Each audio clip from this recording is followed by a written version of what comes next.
Hello everyone. Hi, this is Saurabh Raina. इस video में हम बात करेंगे सीबीएसई बोर्ड 2025 के लिए केमिस्ट्री के टॉप 20 केस बेस्ड क्वेश्चन।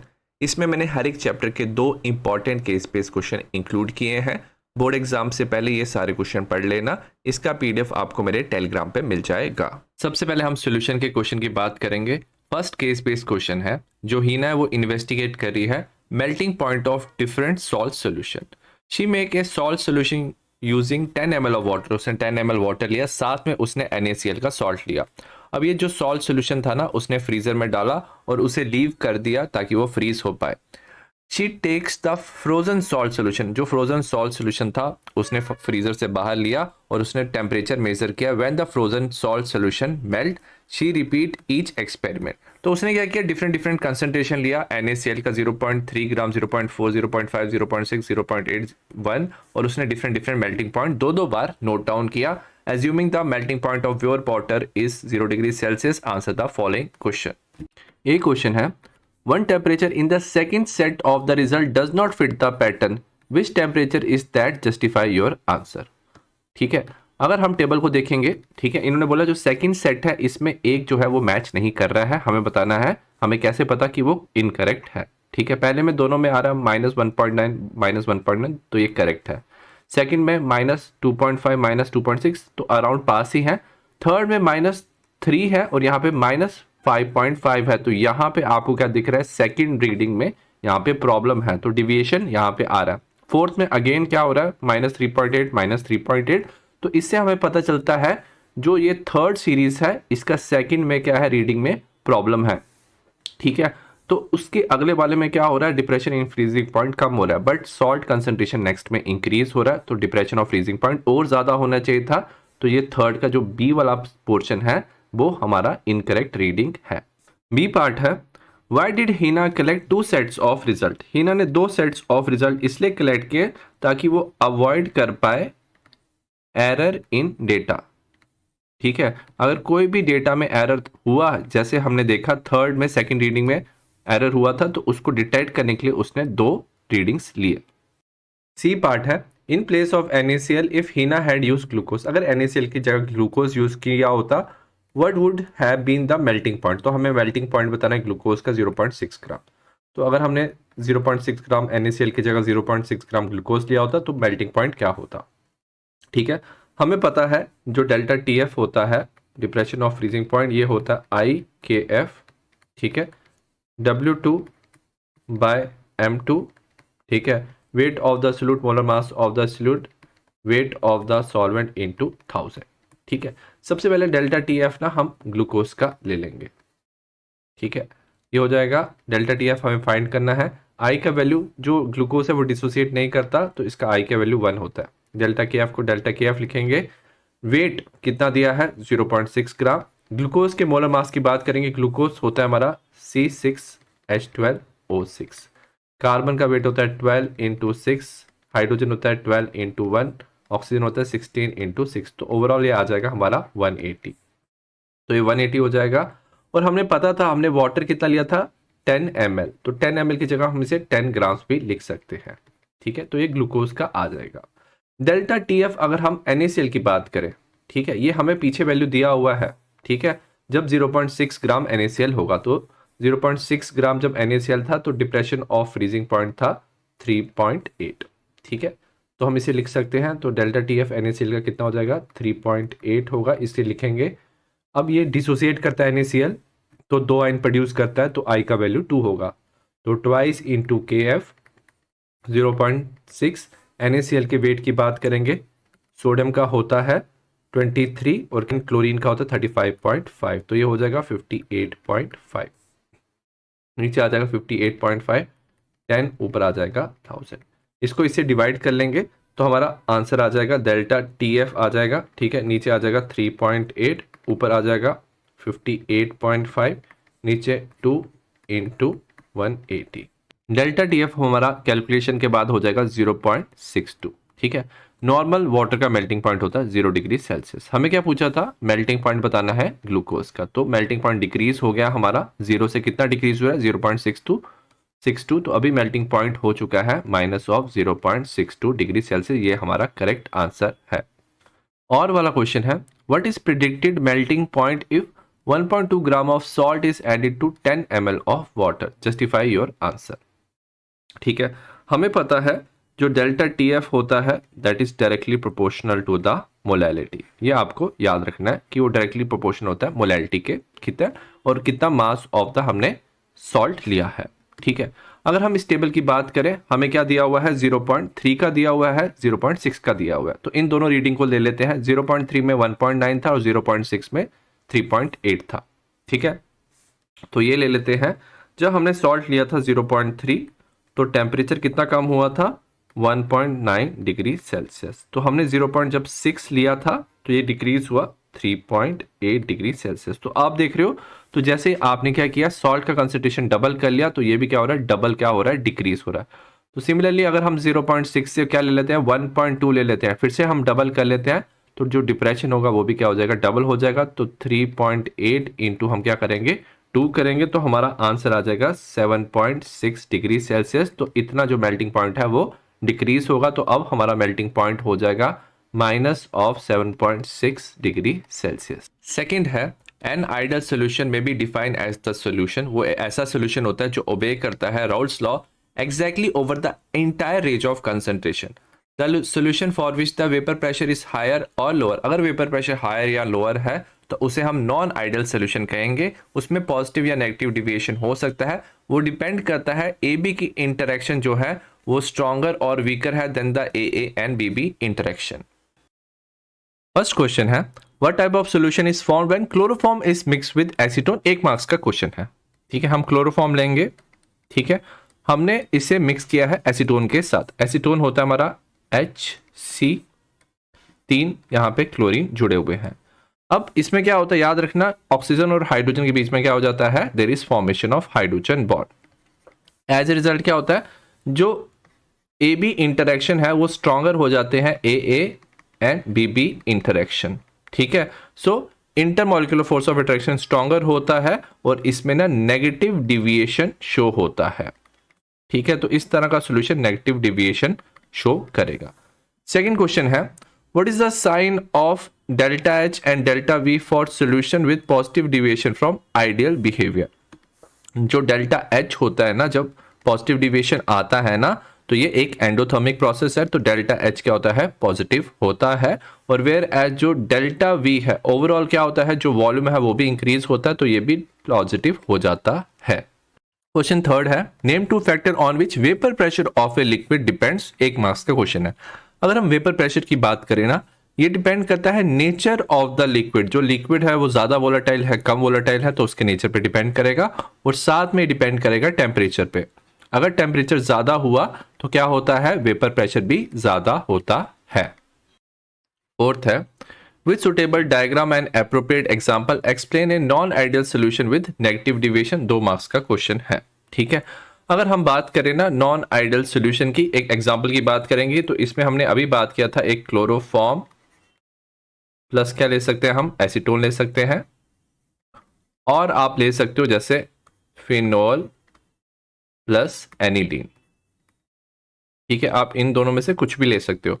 अब इसमें क्या होता है, ये जो 2 मॉलिक्यूल्स है ना, उनके बीच में ना there is formation of hydrogen bond. अब इनके बीच में हाइड्रोजन बॉन्ड बनता है। हाइड्रोजन बॉन्ड बनने से ना जो ए बी इंटरेक्शन है वो स्ट्रांग हो जाती है ए बी इंटरेक्शन से। तो intermolecular force of attraction stronger होती है। और जो एस्केपिंग टेंडेंसी है, ठीक है, एस्केपिंग टेंडेंसी मीन्स कि वो कितना जल्दी वो वेपर्स बनाएंगे लिक्विड की, वो क्या हो जाती है, कम हो जाती है। सो एज ए रिजल्ट ना ये लेस वेपर्स बनाते हैं। ठीक है, तो इसमें नेगेटिव डिविएशन आता है। और अगर हम ड्रॉ करेंगे इसे, ठीक है, तो नॉर्मल अगर हम बात करें, सपोज हमारा ये है मोल फ्रैक्शन ऑफ A1 है, यहाँ पे A 0 हो जाएगा, मोल फ्रैक्शन ऑफ B 0 है, यहाँ पे 1 हो जाएगा। ठीक है, नॉर्मल आइडियल सोल्यूशन में हमारा ग्राफ कुछ ऐसे आना चाहिए था। ठीक है, स्ट्रेट लाइन आना चाहिए था।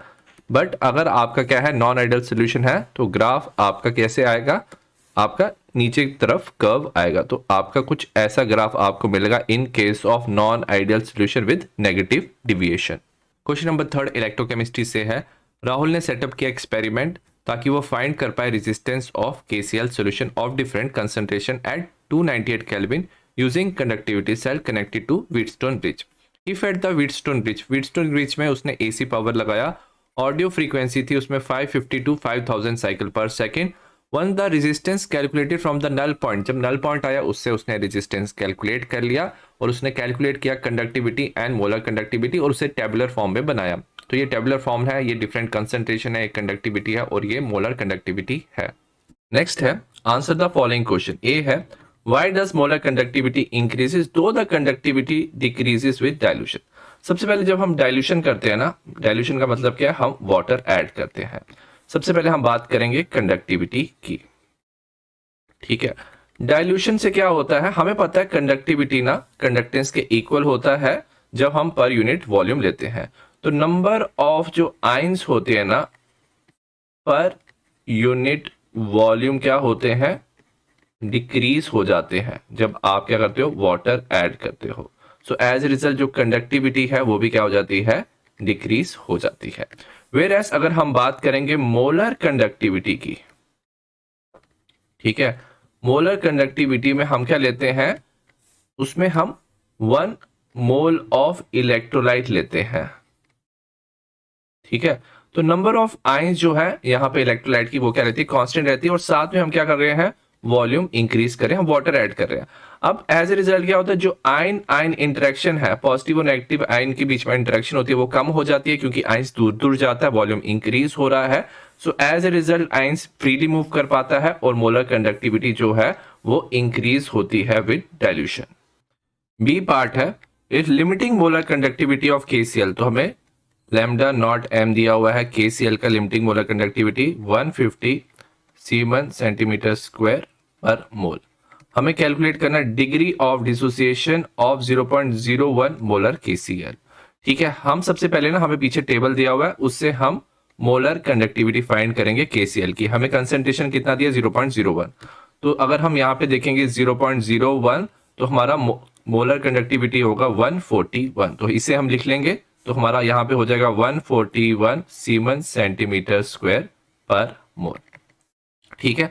हमें क्या पूछा है, डिग्री ऑफ डिसोसिएशन। हमें पता है डिग्री ऑफ डिसोसिएशन किसके इक्वल होता है, molar conductivity divide by limiting molar conductivity. ये हो जाएगा 141 डिवाइडेड बाय 150। तो हमारा आंसर अगर आप कैलकुलेट करोगे तो आ जाएगा 94%। सी पार्ट है if Rahul had used HCl instead of KCl, then would you expect the molar conductivity value to be more or less than those per KCl for a given concentration? Justify 2023 का ये सारे question है। अगर हम बात करें, अगर हमने HCl लिया होता इंस्टेड ऑफ KCl, अगर HCl की बात की जाए ना तो इसमें H प्लस आयन रिलीज होता है, ठीक है। और जो H प्लस आयन होता है ना, इट इज स्मॉलर देन, ये जो आयन है स्मॉल होता है then K plus ion. Small होने की वजह से ना इसकी जो मोबिलिटी है ये इजीली क्या कर सकता है, मूव कर सकता है, ठीक है, because of the small size. तो स्मॉल साइज होने की वजह से जल्दी मूव करेगा और इसकी जो मोलर कंडक्टिविटी है वो क्या हो जाएगी, हायर हो जाएगी। तो एज ए रिजल्ट जो HCl है इसकी मोलर कंडक्टिविटी KCl से ज्यादा हो जाएगी। फोर्थ है read the passage given below, answer the question. Oxidation reduction reaction को हम रिडॉक्स रिएक्शन कहते हैं, जिसमें ट्रांसफर होता है वन स्पीशीज टू अनदर। अगर स्पॉन्टेनियस रिएक्शन है तो उसे यूजफुल वर्क कर सकते हैं। दो हाफ रिएक्शन में डिवाइड होता है, इसमें हम दो कंटेनर लेते हैं जिसमें इलेक्ट्रॉन ट्रांसफर होते हैं वन टू अनदर, इसे वोल्टिक और गैल्वेनिक सेल भी कहते हैं। ये एक इलेक्ट्रोकेमिकल सेल है जिसमें स्पॉन्टेनियस रिएक्शन से इलेक्ट्रिसिटी जनरेट होता है और दोनों को कनेक्ट करता है सॉल्ट ब्रिज, दोनों हाफ को। और जो रीडिंग होती है वोल्ट मीटर की, इसे हम सेल पोटेंशियल और सेल वोल्टेज भी कहते हैं। अगर E not of the cell positive है तो रिएक्शन स्पॉन्टेनियस है और अगर ये नेगेटिव है तो नॉन स्पॉन्टेनियस है, इसे हम इलेक्ट्रोलिटिक सेल कहते हैं। इलेक्ट्रोलिसिस में decomposition of a substance by electric current होता है। अगर आपने 1 मोल ऑफ इलेक्ट्रिक चार्ज को पास किया है थ्रू ए सेल, ये डिस्चार्ज करेगा half a mole of divalent metal ion such as copper 2+। This was first formulated by Faraday, इसे फैराडे का लॉ कहते हैं।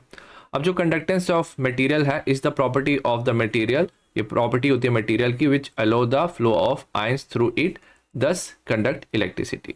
कंडक्टिविटी क्या होती है, इसे कैपा से रिप्रेजेंट करते हैं। It depend upon the nature and concentration of electrolyte temperature जो आपने लिया है।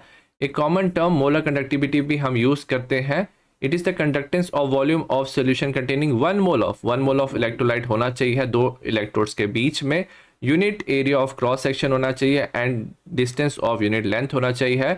Limiting molar conductivity of weak electrolyte can not be obtain graphically. ये हमें क्या दिया, सेल दिया है, यहाँ पे क्या हो रही है, इलेक्ट्रॉन जो ट्रांसफर है वो जिंक से सिल्वर प्लेट की तरफ ट्रांसफर हो रहे हैं। यहाँ पे क्या, ये एनोड होगा और ये क्या होगा, हमारा कैथोड होगा, और दोनों को कनेक्ट किया जा रहा है सॉल्ट ब्रिज से। सॉल्ट ब्रिज दोनों को कनेक्ट करता है और ये वायर से इलेक्ट्रॉन्स ट्रांसफर हो रहे हैं।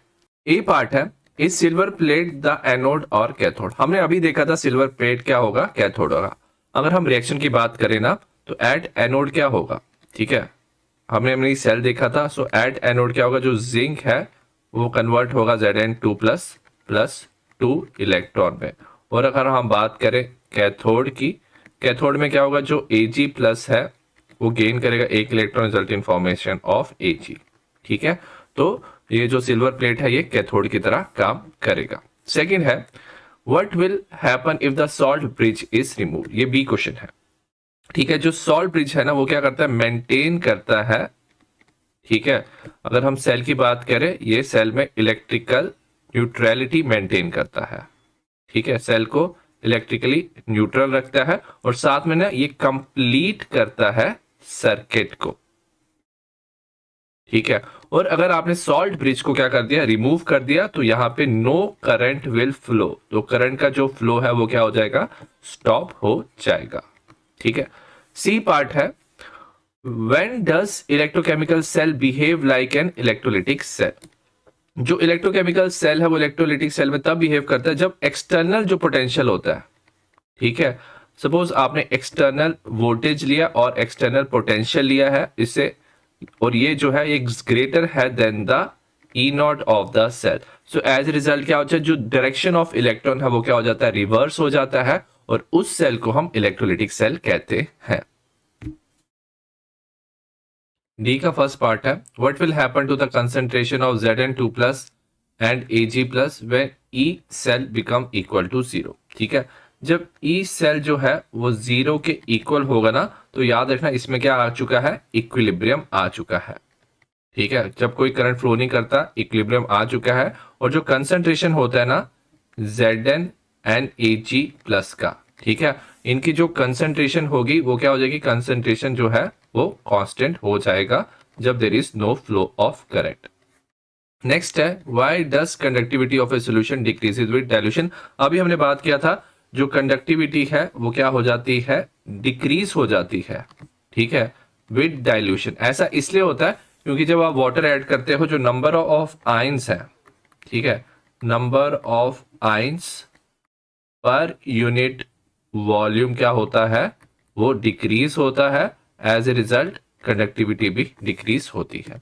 नेक्स्ट क्वेश्चन दिया हमें, मोलर कंडक्टिविटी दी है of 1.5 molar solution of electrolyte is 138.9 siemens centimetre square पर मोल। हमें कंडक्टिविटी बता रहा है। हमें पता है मोलर कंडक्टिविटी किसके इक्वल होता है, conductivity into 1000 divided by concentration और मोलैरिटी। हमें फाइंड क्या करना है, हमें कंडक्टिविटी फाइंड करना है, तो conductivity is equal to molar conductivity into concentration divided by 1000। ठीक है, तो ये हो जाएगा हमारा 138.9, कंसंट्रेशन हमें दिया 1.5 डिवाइडेड बाय 1000। आप जब इसे कैलकुलेट करोगे तो आपका आंसर आ जाएगा 0.208 सीमन पर सेंटीमीटर, तो ये करेक्ट आंसर है। नेक्स्ट हम बात करेंगे केमिकल काइनेटिक्स के क्वेश्चन की। क्वेश्चन नंबर 5 है, the rate of reaction is concern with decrease in concentration. जो रेट ऑफ रिएक्शन है उसमें डिक्रीज हो सकती है कंसंट्रेशन ऑफ रिएक्टेंट और increase in concentration of product per unit time. उसे हम एक्सप्रेस कर सकते हैं instantaneous rate at a particular instant of time, और एवरेज रेट होता है large interval of time. Mathematical expression of rate of reaction को हम रेट लॉ से दे सकते हैं। Rate constant and order of reaction can be determined from the rate law और इट्स इंटीग्रेटेड रेट इक्वेशन। हमें बताना है average rate of the reaction. अब याद रखना, जो रेट एवरेज होता है that is equal to change in concentration, ठीक है, change in concentration divided by time required for that change. ठीक है, तो इसे हम एवरेज रेट ऑफ रिएक्शन कहते हैं। Right two factors that affect the rate of reaction. जो रेट ऑफ रिएक्शन है इसे दो फैक्टर अफेक्ट करते हैं। पहला नेचर ऑफ रिएक्टेंट, ठीक है, कि रिएक्टेंट कौन से नेचर है उनका, और सेकंड होता है टेम्परेचर, ठीक है। टेम्परेचर चेंज करने से रेट ऑफ द रिएक्शन भी क्या होता है, चेंज होता है। थर्ड है for a reaction P+2Q result in formation of product, rate दिया हुआ है कि P⁻½ Q⁻1, what is the order of the reaction. तो याद रखना जो ऑर्डर होता है वो जो पावर होती है उसे हम ऐड करते हैं। P⁻² क्या है, हाफ है, तो हाफ प्लस Q⁻² क्या है, 1 है, तो ये हो जाएगा 3/2 और ऑर्डर इज 1.5, ठीक है। इसका सेकंड पार्ट है define pseudo first order reaction with example. Pseudo first order reaction क्या होता है, एक्चुअल में ना ये एक सेकंड ऑर्डर का रिएक्शन होता है, ठीक है। इसे सेकंड ऑर्डर रिएक्शन, बट ये क्या करता है, it behave like first order, ठीक है। तो इसे सूडो फर्स्ट ऑर्डर रिएक्शन कहते हैं। एग्जांपल हम बात करेंगे हाइड्रोलिसिस ऑफ इथाइल एसीटेट, ठीक है। इसकी हाइड्रोलिसिस की हम बात करेंगे। ये होता है हमारा CH3COOC2H5, इथाइल एसीटेट है ये, ठीक है। प्लस वाटर में इसकी क्या करेंगे, हाइड्रोलिसिस करेंगे इन प्रेजेंस ऑफ एसिड। अब हम क्या लेते हैं, जो वाटर है ना हम क्या लेते हैं, एक्सेस में लेते हैं, ठीक है। और बाकी जो कंसंट्रेशन होता है इथाइल एसीटेट का वो क्या होता है, कम होता है। Result in formation of CH3COOH acetic acid plus ethanol बनता है, ठीक है। अब क्या होता है, क्योंकि वाटर इतना ज्यादा एक्सेस में होता है ना, अगर आप वाटर की कंसंट्रेशन चेंज करोगे तो रेट में कोई चेंज नहीं आता है, ठीक है। तो हम इसे ऐसे लिखते हैं, रेट इज इक्वल टू के, ठीक है, कंसंट्रेशन ऑफ CH3COOC2H5, ठीक है। क्योंकि अब ये वाटर की कंसंट्रेशन पे डिपेंड नहीं कर रहा है, इसकी कंसंट्रेशन अगर आप चेंज करोगे तो रेट चेंज नहीं हो रहा है, तो इसे हम एज ए कांस्टेंट ले सकते हैं, और रेट जो है वो अब सूडो फर्स्ट ऑर्डर हो गया है। क्वेश्चन नंबर 6 है the rate law for chemical reaction relate करता है reaction rate with the concentration और partial pressure of the reactant. अगर हम जनरल रिएक्शन की बात करें A, B, C, no intermediate step in this reaction mechanism, इसमें कोई इंटरमीडिएट स्टेप्स नहीं होता है, और मीनिंग मीन्स ये एक एलिमेंट्री रिएक्शन है जो एक स्टेप में हो रहा है। तो रेट लॉ एक्सप्रेशन होता है rate is equal to K rate constant A⁻x B⁻y, where A B है concentration of A and B moles per litre की फॉर्म में लिखते हैं। X एंड Y जो होते हैं वो क्या होते हैं, दे आर डिटरमाइंड एक्सपेरिमेंटली, और जो वैल्यू ऑफ K है वो वेरीज करती है कंडीशन जैसे टेम्परेचर, प्रेशर, सरफेस एरिया। जो सम ऑफ द एक्सपोनेंट होता है इसे हम क्या बोलते हैं, ऑर्डर ऑफ द रिएक्शन कहते हैं। जीरो ऑर्डर रिएक्शन जो होती है वो कांस्टेंट होती है और independent of the concentration of the reactant. First order depend करता है concentration of one reactant. A reaction said to be second order is, reaction second order होता है व्हेन द ओवरऑल रिएक्शन का ऑर्डर क्या होता है, 2 होता है। Once we determine the order of the reaction we can go back, हम पीछे जाके प्लग इन कर सकते हैं one set of uh value, और हम सॉल्व कर सकते हैं for the value of K which is rate constant. First question है calculate the overall order of the reaction. हमें रिएक्शन दिया हुआ है, अगर ऑर्डर की बात की जाए A⁻² क्या है, हाफ है, B⁻3/2 ऐड कर लेंगे, ठीक है, कॉमन हो जाएगा 2, ये हो जाएगा 4/2, और ऑर्डर हमारा हो जाएगा it is second order. Second question है what is the effect of temperature on rate of the reaction. तो अगर आप टेम्परेचर इंक्रीज करते हो ना, तो याद रखना जो मॉलिक्यूल है उनकी मूवमेंट इंक्रीज होती है, उनका कोलिजन जो होता है, ठीक है, कोलिजन भी क्या होता है, इंक्रीज होता है। कोलिजन फ्रीक्वेंसी इंक्रीज होने से याद रखना रेट ऑफ रिएक्शन भी क्या होता है, इंक्रीज होता है, क्योंकि जो मोर मॉलिक्यूल है वो एक्टिवेशन एनर्जी क्रॉस कर पाते हैं और प्रोडक्ट में कन्वर्ट हो जाते हैं। थर्ड है what is meant by rate of reaction. Rate of reaction क्या होता है, ठीक है, it is the change in, ये होता है the change in concentration of reactant और product, change in concentration of reactant और प्रोडक्ट इन यूनिट टाइम, ठीक है। तो इसे हम रेट ऑफ रिएक्शन कहते हैं। फोर्थ है first order reaction has a rate constant. Rate constant दिया 10⁻³ per second. How long will 5 gram of this reactant will reduce to 3 grams. Log of 3 and 5 दिया हुआ है। सबसे पहले रिएक्शन लिख लेते हैं। हमें पता है K is equal to 2.303 T, ठीक है, divide by T, log of R not by R, initial concentration by final concentration, ठीक है। हमें के का वैल्यू दिया हुआ है 10⁻³ दिया हुआ है, ये हो जाएगा 2.303। हमें क्या निकालना है, टाइम निकालना है। लॉग ऑफ R0 की वैल्यू क्या दी हुई है, इनिशियल कंसंट्रेशन 5 था, अब कंसंट्रेशन हो गया 3।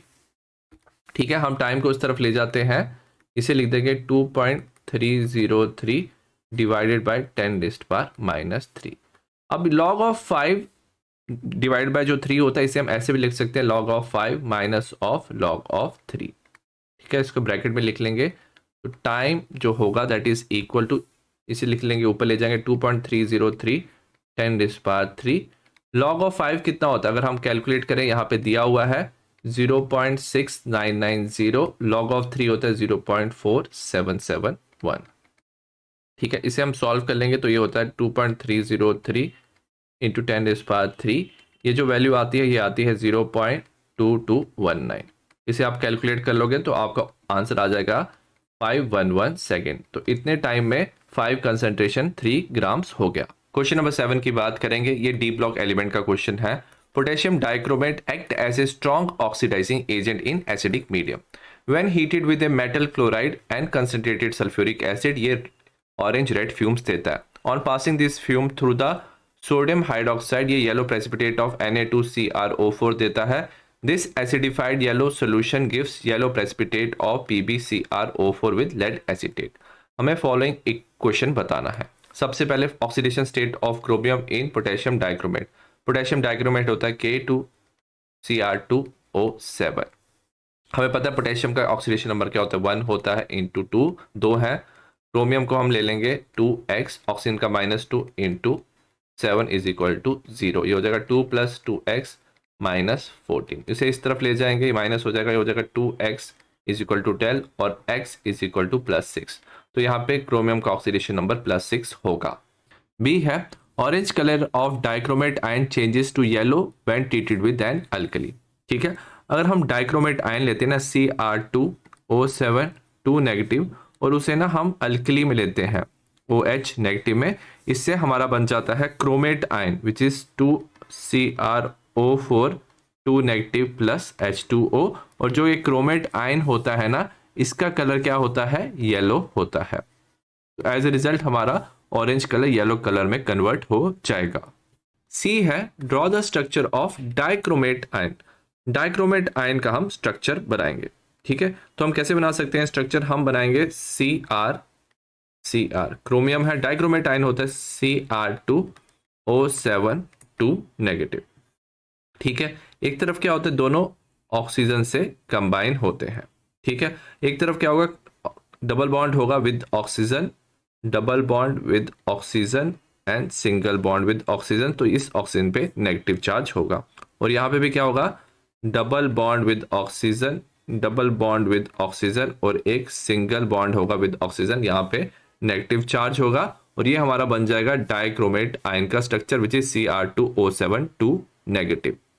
और है potassium dichromate is used as primary standard in volumetric analysis explain. तो हम ना पोटेशियम डाइक्रोमेट को वॉल्यूमेट्रिक एनालिसिस में प्राइमरी स्टैंडर्ड यूज कर सकते हैं। सबसे पहले ये ना हाईली स्टेबल होता है। ठीक है, ये हाईली क्या होता है, स्टेबल होता है, और साथ में ये प्योर भी हम बना सकते हैं। ठीक है, तो अगर हम टेम्परेचर भी चेंज करते हैं तो इसकी स्टेबिलिटी ये मेंटेन करता है। नेक्स्ट है वाइड रेंज ऑफ, हम इससे ना टाइट्रेशन कर सकते हैं। वाइड रेंज ऑफ टाइट्रेशन हम इसके साथ कर सकते हैं क्योंकि ये different type of reducing agent के साथ रिएक्ट कर सकता है। ये शार्प एंड पॉइंट डिटेक्शन में हेल्प करता है।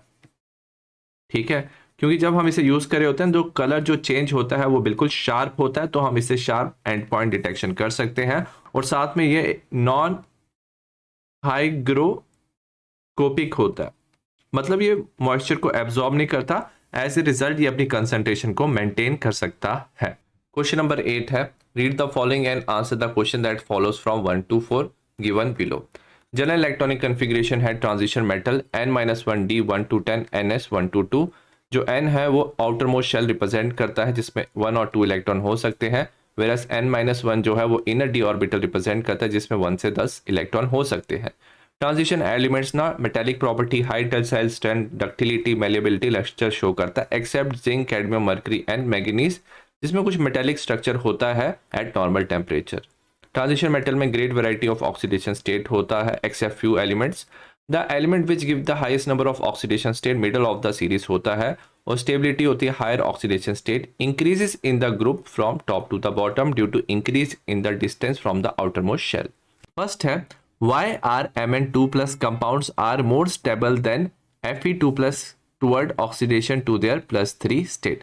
अब जो Mn2 प्लस कंपाउंड है वो ज्यादा स्टेबल होते हैं as compare to Fe2 plus, मतलब जो Mn2 प्लस है वो इजिली +3 में कन्वर्ट नहीं होते, बट Fe+2 +3 में कन्वर्ट होता है। ऐसा इसलिए होता है, अगर हम Mn2 प्लस की बात करें ना तो इसकी इलेक्ट्रॉनिक कन्फिग्रेशन होती है 3d5, तो ना ये ऑलरेडी क्या होता है, स्टेबल होता है।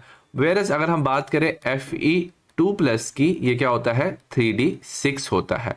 सो एज ए रिजल्ट जो Fe2 प्लस है वो इजिली कन्वर्ट होता है Fe3 प्लस में, इसलिए कन्वर्ट होता है क्योंकि जब वो Fe3 प्लस में होगा 3d5 बन जाएगा, और हमें पता है जो हाफ फिल्ड इलेक्ट्रॉनिक कन्फिग्रेशन होती है वो क्या होती है, स्टेबल होती है। So that's Y Mn2 plus ऐसे ही रहेगा और Fe2 प्लस Fe3 प्लस में इजिली कन्वर्ट हो जाएगा। सेकेंड है why is the highest oxidation state of metal exhibit in its oxide और फ्लोराइड ओनली। ठीक है, अब जो मेटल होते हैं ट्रांजिशन मेटल वो अपनी हाईएस्ट ऑक्सीडेशन स्टेट ऑक्साइड से शो कर सकते हैं और फ्लोराइड से। ठीक है, ऐसा इसलिए होता है क्योंकि जो ऑक्सीजन और जो फ्लोरीन होता है ना ये मोस्ट इलेक्ट्रोनेगेटिव होते हैं, सो दे आर मोस्ट इलेक्ट्रोनेगेटिव होते हैं ये पीरियोडिक टेबल में। सो एज ए रिजल्ट क्या कर सकते हैं, ये हायर ऑक्सीडेशन स्टेट को भी स्टेबलाइज कर सकते हैं ट्रांजिशन मेटल के। थर्ड है explain why copper plus ion is not stable in aqueous solution. अगर हम बात करें जो कॉपर प्लस आयन है ना ये डिसप्रोपोर्शनेशन रिएक्शन शो करता है, एक तरफ ये कॉपर में कन्वर्ट होता है साथ में कॉपर 2 प्लस में। अगर कॉपर प्लस की बात की जाए ना वैसे ये स्टेबल होना चाहिए, इसकी 3d10 इलेक्ट्रॉनिक कन्फिग्रेशन होती है, वेरस कॉपर 2 प्लस 3d9 होता है, but still copper plus copper 2 plus में कन्वर्ट होता है एक्वस सॉल्यूशन में।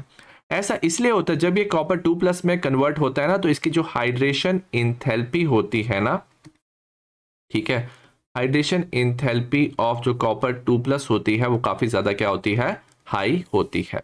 ठीक है, अगर हमें एक इलेक्ट्रॉन रिमूव करना है ना कॉपर प्लस से कॉपर 2 प्लस बनाने के लिए तो हमें चाहिए आयनाइजेशन इंथैल्पी, वेरस जो आयनाइजेशन इंथैल्पी ऑफ कॉपर +1 है ना वो क्या होती है, लो होती है as compare to hydration enthalpy. तो हाइड्रेशन इंथैल्पी क्या कर सकता है, कंपनसेट कर सकता है ionisation enthalpy of copper plus.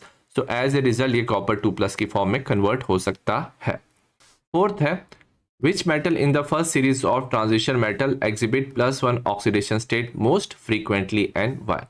जो सबसे ज्यादा फ्रीक्वेंटली ऑक्सीडेशन स्टेट +1 शो कर सकता है वो है कॉपर प्लस। ठीक है, कॉपर +1 की फॉर्म में इसलिए रहता है क्योंकि इसकी 3d10 इलेक्ट्रॉनिक कन्फिग्रेशन हो सकती है। और है why Mn3 plus is a good oxidising agent. अब जो Mn3 प्लस है इसकी इलेक्ट्रॉनिक कन्फिग्रेशन होती है 3d4। ठीक है, अगर इसे स्टेबल बनना है तो इसे कन्वर्ट होना है Mn2 प्लस में विच इज 3d5। तो इसे क्या करना पड़ता है, इसे एक इलेक्ट्रॉन गेन करना पड़ता है। ठीक है, तो इसे खुद के लिए क्या करना है, रिडक्शन करना पड़ता है तभी ये स्टेबल बनेगा। सो दैट्स वाई खुद की रिडक्शन करनी है बट दूसरे को ये ऑक्सीडाइज करेगा। So that's why it act as a good oxidising agent, क्योंकि ये खुद क्या हो जाएगा, रिड्यूस हो जाएगा और कन्वर्ट हो जाएगा 3d5 में। क्वेश्चन नंबर 9 कोऑर्डिनेशन कंपाउंड का है, केस बेस्ड क्वेश्चन है। इन कोऑर्डिनेशन कंपाउंड जो मेटल है वो दो तरह के लिंकेज शो करते हैं, प्राइमरी एंड सेकेंडरी। जो प्राइमरी वैलेंसी है वो आयनाइजेबल होता है, उसे सेटिस्फाई करता है नेगेटिवली चार्ज आयन। जो सेकेंडरी वैलेंसी है वो नॉन आयनाइजेबल होता है, उसे सेटिस्फाई करता है न्यूट्रल और नेगेटिव आयन जिसमें लोन पेयर ऑफ इलेक्ट्रॉन होता है। जो प्राइमरी वैलेंसी होती है वो नॉन डायरेक्शनल होती है, वेरा सेकेंडरी वैलेंसी डिसाइड करता है शेप ऑफ द कॉम्प्लेक्स। पहला क्वेश्चन है if PtCl2 twice NH3 does not react with AgNO3। अगर AgNO3 के साथ रिएक्ट करना है ना तो जो Cl है ना that should be outside the bracket, ये आयनाइजेबल होना चाहिए तभी ये रिएक्ट कर सकता है। अगर नहीं रिएक्ट कर रहा मतलब Cl ना ब्रैकेट के अंदर प्रेजेंट है, मतलब एज ए लिगेंड काम कर रहा है, तो हमारा कॉम्प्लेक्स क्या होगा, PtNH3 twice Cl2। तो Cl जो है वो काउंटर आयन नहीं है, अगर काउंटर आयन होता तो तब ये AgNO3 के साथ रिएक्ट करके क्या बना सकता था, AgCl बना सकता था, बट इसने नहीं बनाया, मतलब it is present inside the bracket. Second question है what is the secondary valency of COEN thrice 3+। अब याद रखना ये जो EN होता है ये डाइडेंटेट लिगेंड होता है, ठीक है। ये डाइडेंटेट लिगेंड होता है तो ये 2 इलेक्ट्रॉन पेयर डोनेट कर सकता है, ठीक है। 2 इलेक्ट्रॉन पेयर और टोटल कितने हैं हमारे 3 है, टोटल ये 6 इलेक्ट्रॉन पेयर डोनेट करेगा। तो एज ए रिजल्ट इसकी सेकेंडरी वैलेंसी क्या हो जाएगी 6 हो जाएगी। थर्ड क्वेश्चन का फर्स्ट पार्ट है write the formula of iron 3 हेक्सासाइनाइडोफेरेट 2, ठीक है। हमें क्या दिया है आयरन, सबसे पहले हम लिख लेते हैं, इसका हमें दिया हुआ है ऑक्सीडेशन नंबर +3, ठीक है। ब्रैकेट हेक्सासाइनाइडोफेरेट, फेरेट दिया हुआ है Fe, हेक्सासाइनाइडो मतलब CN6 ब्रैकेट क्लोज। सबसे पहले ना हम कोऑर्डिनेशन स्फीयर का चार्ज निकालेंगे। Fe का दिया फेरेट की फॉर्म में है, ये +2 दिया हुआ है। Cn का याद रखना कितना होता है -1 × 6, तो ओवरऑल इसका चार्ज निकालेंगे +2 - 6, तो ओवरऑल इसका चार्ज हो जाएगा -4, ठीक है। तो इसका -4 चार्ज हो जाएगा। अब हम क्रॉस मल्टीप्लाई करेंगे, यहाँ पे आयरन का था +3 और इस स्फीयर का है -4, तो क्रॉस मल्टीप्लीकेशन में हो जाएगा Fe4, ये हो जाएगा ब्रैकेट FeCN6 होल नीचे आ जाएगा 3।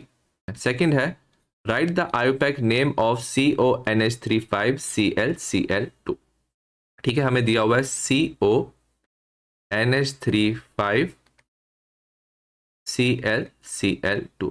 अब हमारी जो काउंटर आयन है वो 2 Cl आयंस है, ठीक है। तो -1 होता है तो ओवरऑल इसका चार्ज हो जाएगा -2, तो जो स्फीयर का चार्ज हो जाएगा वो हो जाएगा +2, ठीक है। हम ऑक्सीडेशन नंबर निकालेंगे, ये हो जाएगा X, NH3 न्यूट्रल होता है, क्लोरीन का -1, ये इसका चार्ज है स्फीयर का +2, ये X हो जाएगा हमारा +3। नाम लिखेंगे, सबसे पहले लिगेंड का नाम लिखेंगे, ठीक है। अमाइन पहले आएगा अल्फाबेटिकल ऑर्डर में, तो हम लिखेंगे पेंटा 5 है, ठीक है, पेंटा अमाइन, ठीक है। जो क्लोरीन है नेगेटिव होता है, इसमें O आ जाएगा, तो ये हो जाएगा क्लोराइडो। स्फीयर न्यूट्रल है तो मेटल का नाम सेम आ जाएगा कोबाल्ट, ठीक है। ऑक्सीडेशन नंबर 3 है, यहां लगा देंगे 3, और एंड में काउंटर आयन हमें दिया हुआ है क्लोराइड, तो आंसर आ जाएगा हमारा फाइनल क्लोराइड। और है थर्ड का right the hybridization and magnetic behaviour of NiCN4 2 - 2023 का क्वेश्चन है। सबसे पहले Ni का ऑक्सीडेशन नंबर निकालेंगे, हो जाएगा X, Cn का होता है -1 × 4 = -2, ये हो जाएगा +2, ठीक है। Ni जो +2 होता है ये होता है 3d8। d ऑर्बिटल बना लेंगे 1 2 3 4। अब 8 इलेक्ट्रॉन है, इसे फिल करेंगे 1 2 3 4 5 6 7 8, ठीक है। ये हमारा है 3d। आगे हम 4s भी बना लेते हैं और आगे 4p। अब यहाँ पे क्या है Cn नेगेटिव है। अब ये जो Cn नेगेटिव है याद रखना ये एक स्ट्रॉन्ग लिगेंड होता है, ठीक है। स्ट्रॉन्ग लिगेंड होने की वजह से ये इलेक्ट्रॉन पेयर को क्या करता है रिपेल करता है, एज ए रिजल्ट जो इलेक्ट्रॉन पेयर है वो शिफ्ट हो जाएंगे, ठीक है। अगर हम अब 3d ऑर्बिटल को बनाए 1 2 3 4, एज ए रिजल्ट क्या हो जाएगा इलेक्ट्रॉन्स ऐसे आ जाएंगे, इलेक्ट्रॉन्स विल गेट पेयर्ड, सारे इलेक्ट्रॉन्स पेयर हो जाएंगे और एक जो d ऑर्बिटल है वो क्या हो जाएगा फ्री हो जाएगा, ठीक है। अब क्या हो रहा है जो Cn है ये यूनिडेंटेड लिगेंड है, इसको इलेक्ट्रॉन पेयर डोनेट करने हैं और 4 है तो 4 इलेक्ट्रॉन पेयर डोनेट करेगा। अगर हम ऑर्बिटल बना लें 1 2 3 4, ठीक है, ये हमारा है 3d, ठीक है। क्योंकि इसे 4 इलेक्ट्रॉन पेयर डोनेट करने हैं तो ये एक d ऑर्बिटल, एक s और आगे 2 p ऑर्बिटल यूज करेगा, ठीक है। और यहाँ पे electron pair 4 electron pair donate करेगा, तो हाइब्रिडाइजेशन हो जाएगी DsP2, ठीक है। DsP2 क्या होता है स्क्वायर प्लेनर स्ट्रक्चर होता है। और अगर हम बात करें मैग्नेटिक बिहेवियर की, इसमें सारे इलेक्ट्रॉन 3d में सारे इलेक्ट्रॉन क्या है पेयर्ड हैं, तो ये डायामैग्नेटिक होगा। क्वेश्चन नंबर 10 है for understanding the structure and bonding in transition metal complex. जो मैग्नेटिक प्रॉपर्टीज है वो काफ़ी हेल्पफुल होती है। जो लो स्पिन कॉम्प्लेक्स होते हैं वो डायमैग्नेटिक होते हैं क्योंकि उसमें पेयरिंग ऑफ इलेक्ट्रॉन्स होती हैं, वेराज जो हाई स्पिन कॉम्प्लेक्स होते हैं वो पैरामैग्नेटिक होते हैं क्योंकि अनपेयर्ड इलेक्ट्रॉन होते हैं।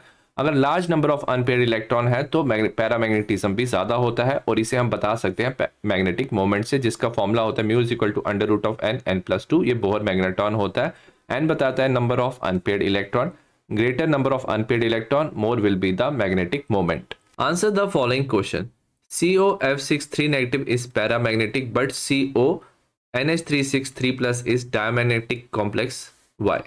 ठीक है, सबसे पहले हम बात करेंगे यहाँ पे जो कोबाल्ट है ये x है, फ्लोरीन होता है -1 इंटू 6, ये हो जाएगा इज इक्वल टू -3, तो ये हो जाएगा +3। तो कोबाल्ट यहाँ पे +3 की फॉर्म में, यहाँ पे देखेंगे x + 0 इज इक्वल टू +3, तो जो कोबाल्ट +3 होता है ये होता है 3d6। बट इन दोनों में डिफरेंस क्या है, यहाँ पे ना जो फ्लोरीन है ना F नेगेटिव, ये एक वीक लिगेंड है, और यहाँ पे जो NH3 है यहाँ पे स्ट्रॉन्ग लिगेंड की तरह काम करता है, तो F नेगेटिव ना पेयरिंग नहीं कॉज करेगा। ठीक है, इसको अगर देख लेंगे हम 1 2 3 4 3d ऑर्बिटल को बनाएंगे, तो F नेगेटिव की प्रेजेंस में जो इलेक्ट्रॉन्स होंगे वो क्या होंगे, 1 2 3 4 5 6 इलेक्ट्रॉन्स ऐसे ही प्रेजेंट होंगे क्योंकि F नेगेटिव पेयरिंग नहीं करेगा। वेरस NH3 की प्रेजेंस में अगर हम बनाए 1 2 3 4, तो यहाँ पे इलेक्ट्रॉन्स की पेयरिंग हो जाती है 1 2 3 4 5 6। पेयरिंग होने की वजह से यहाँ पे अनपेयर्ड इलेक्ट्रॉन प्रेजेंट नहीं है, यहाँ पे 3 अनपेयर्ड इलेक्ट्रॉन है स्टार्टिंग में, तो ये जो पहले वाला कॉम्प्लेक्स है वो पैरामैग्नेटिक होगा, और सेकेंड वाला कॉम्प्लेक्स क्या हो जाएगा हमारा, डायामैग्नेटिक होगा।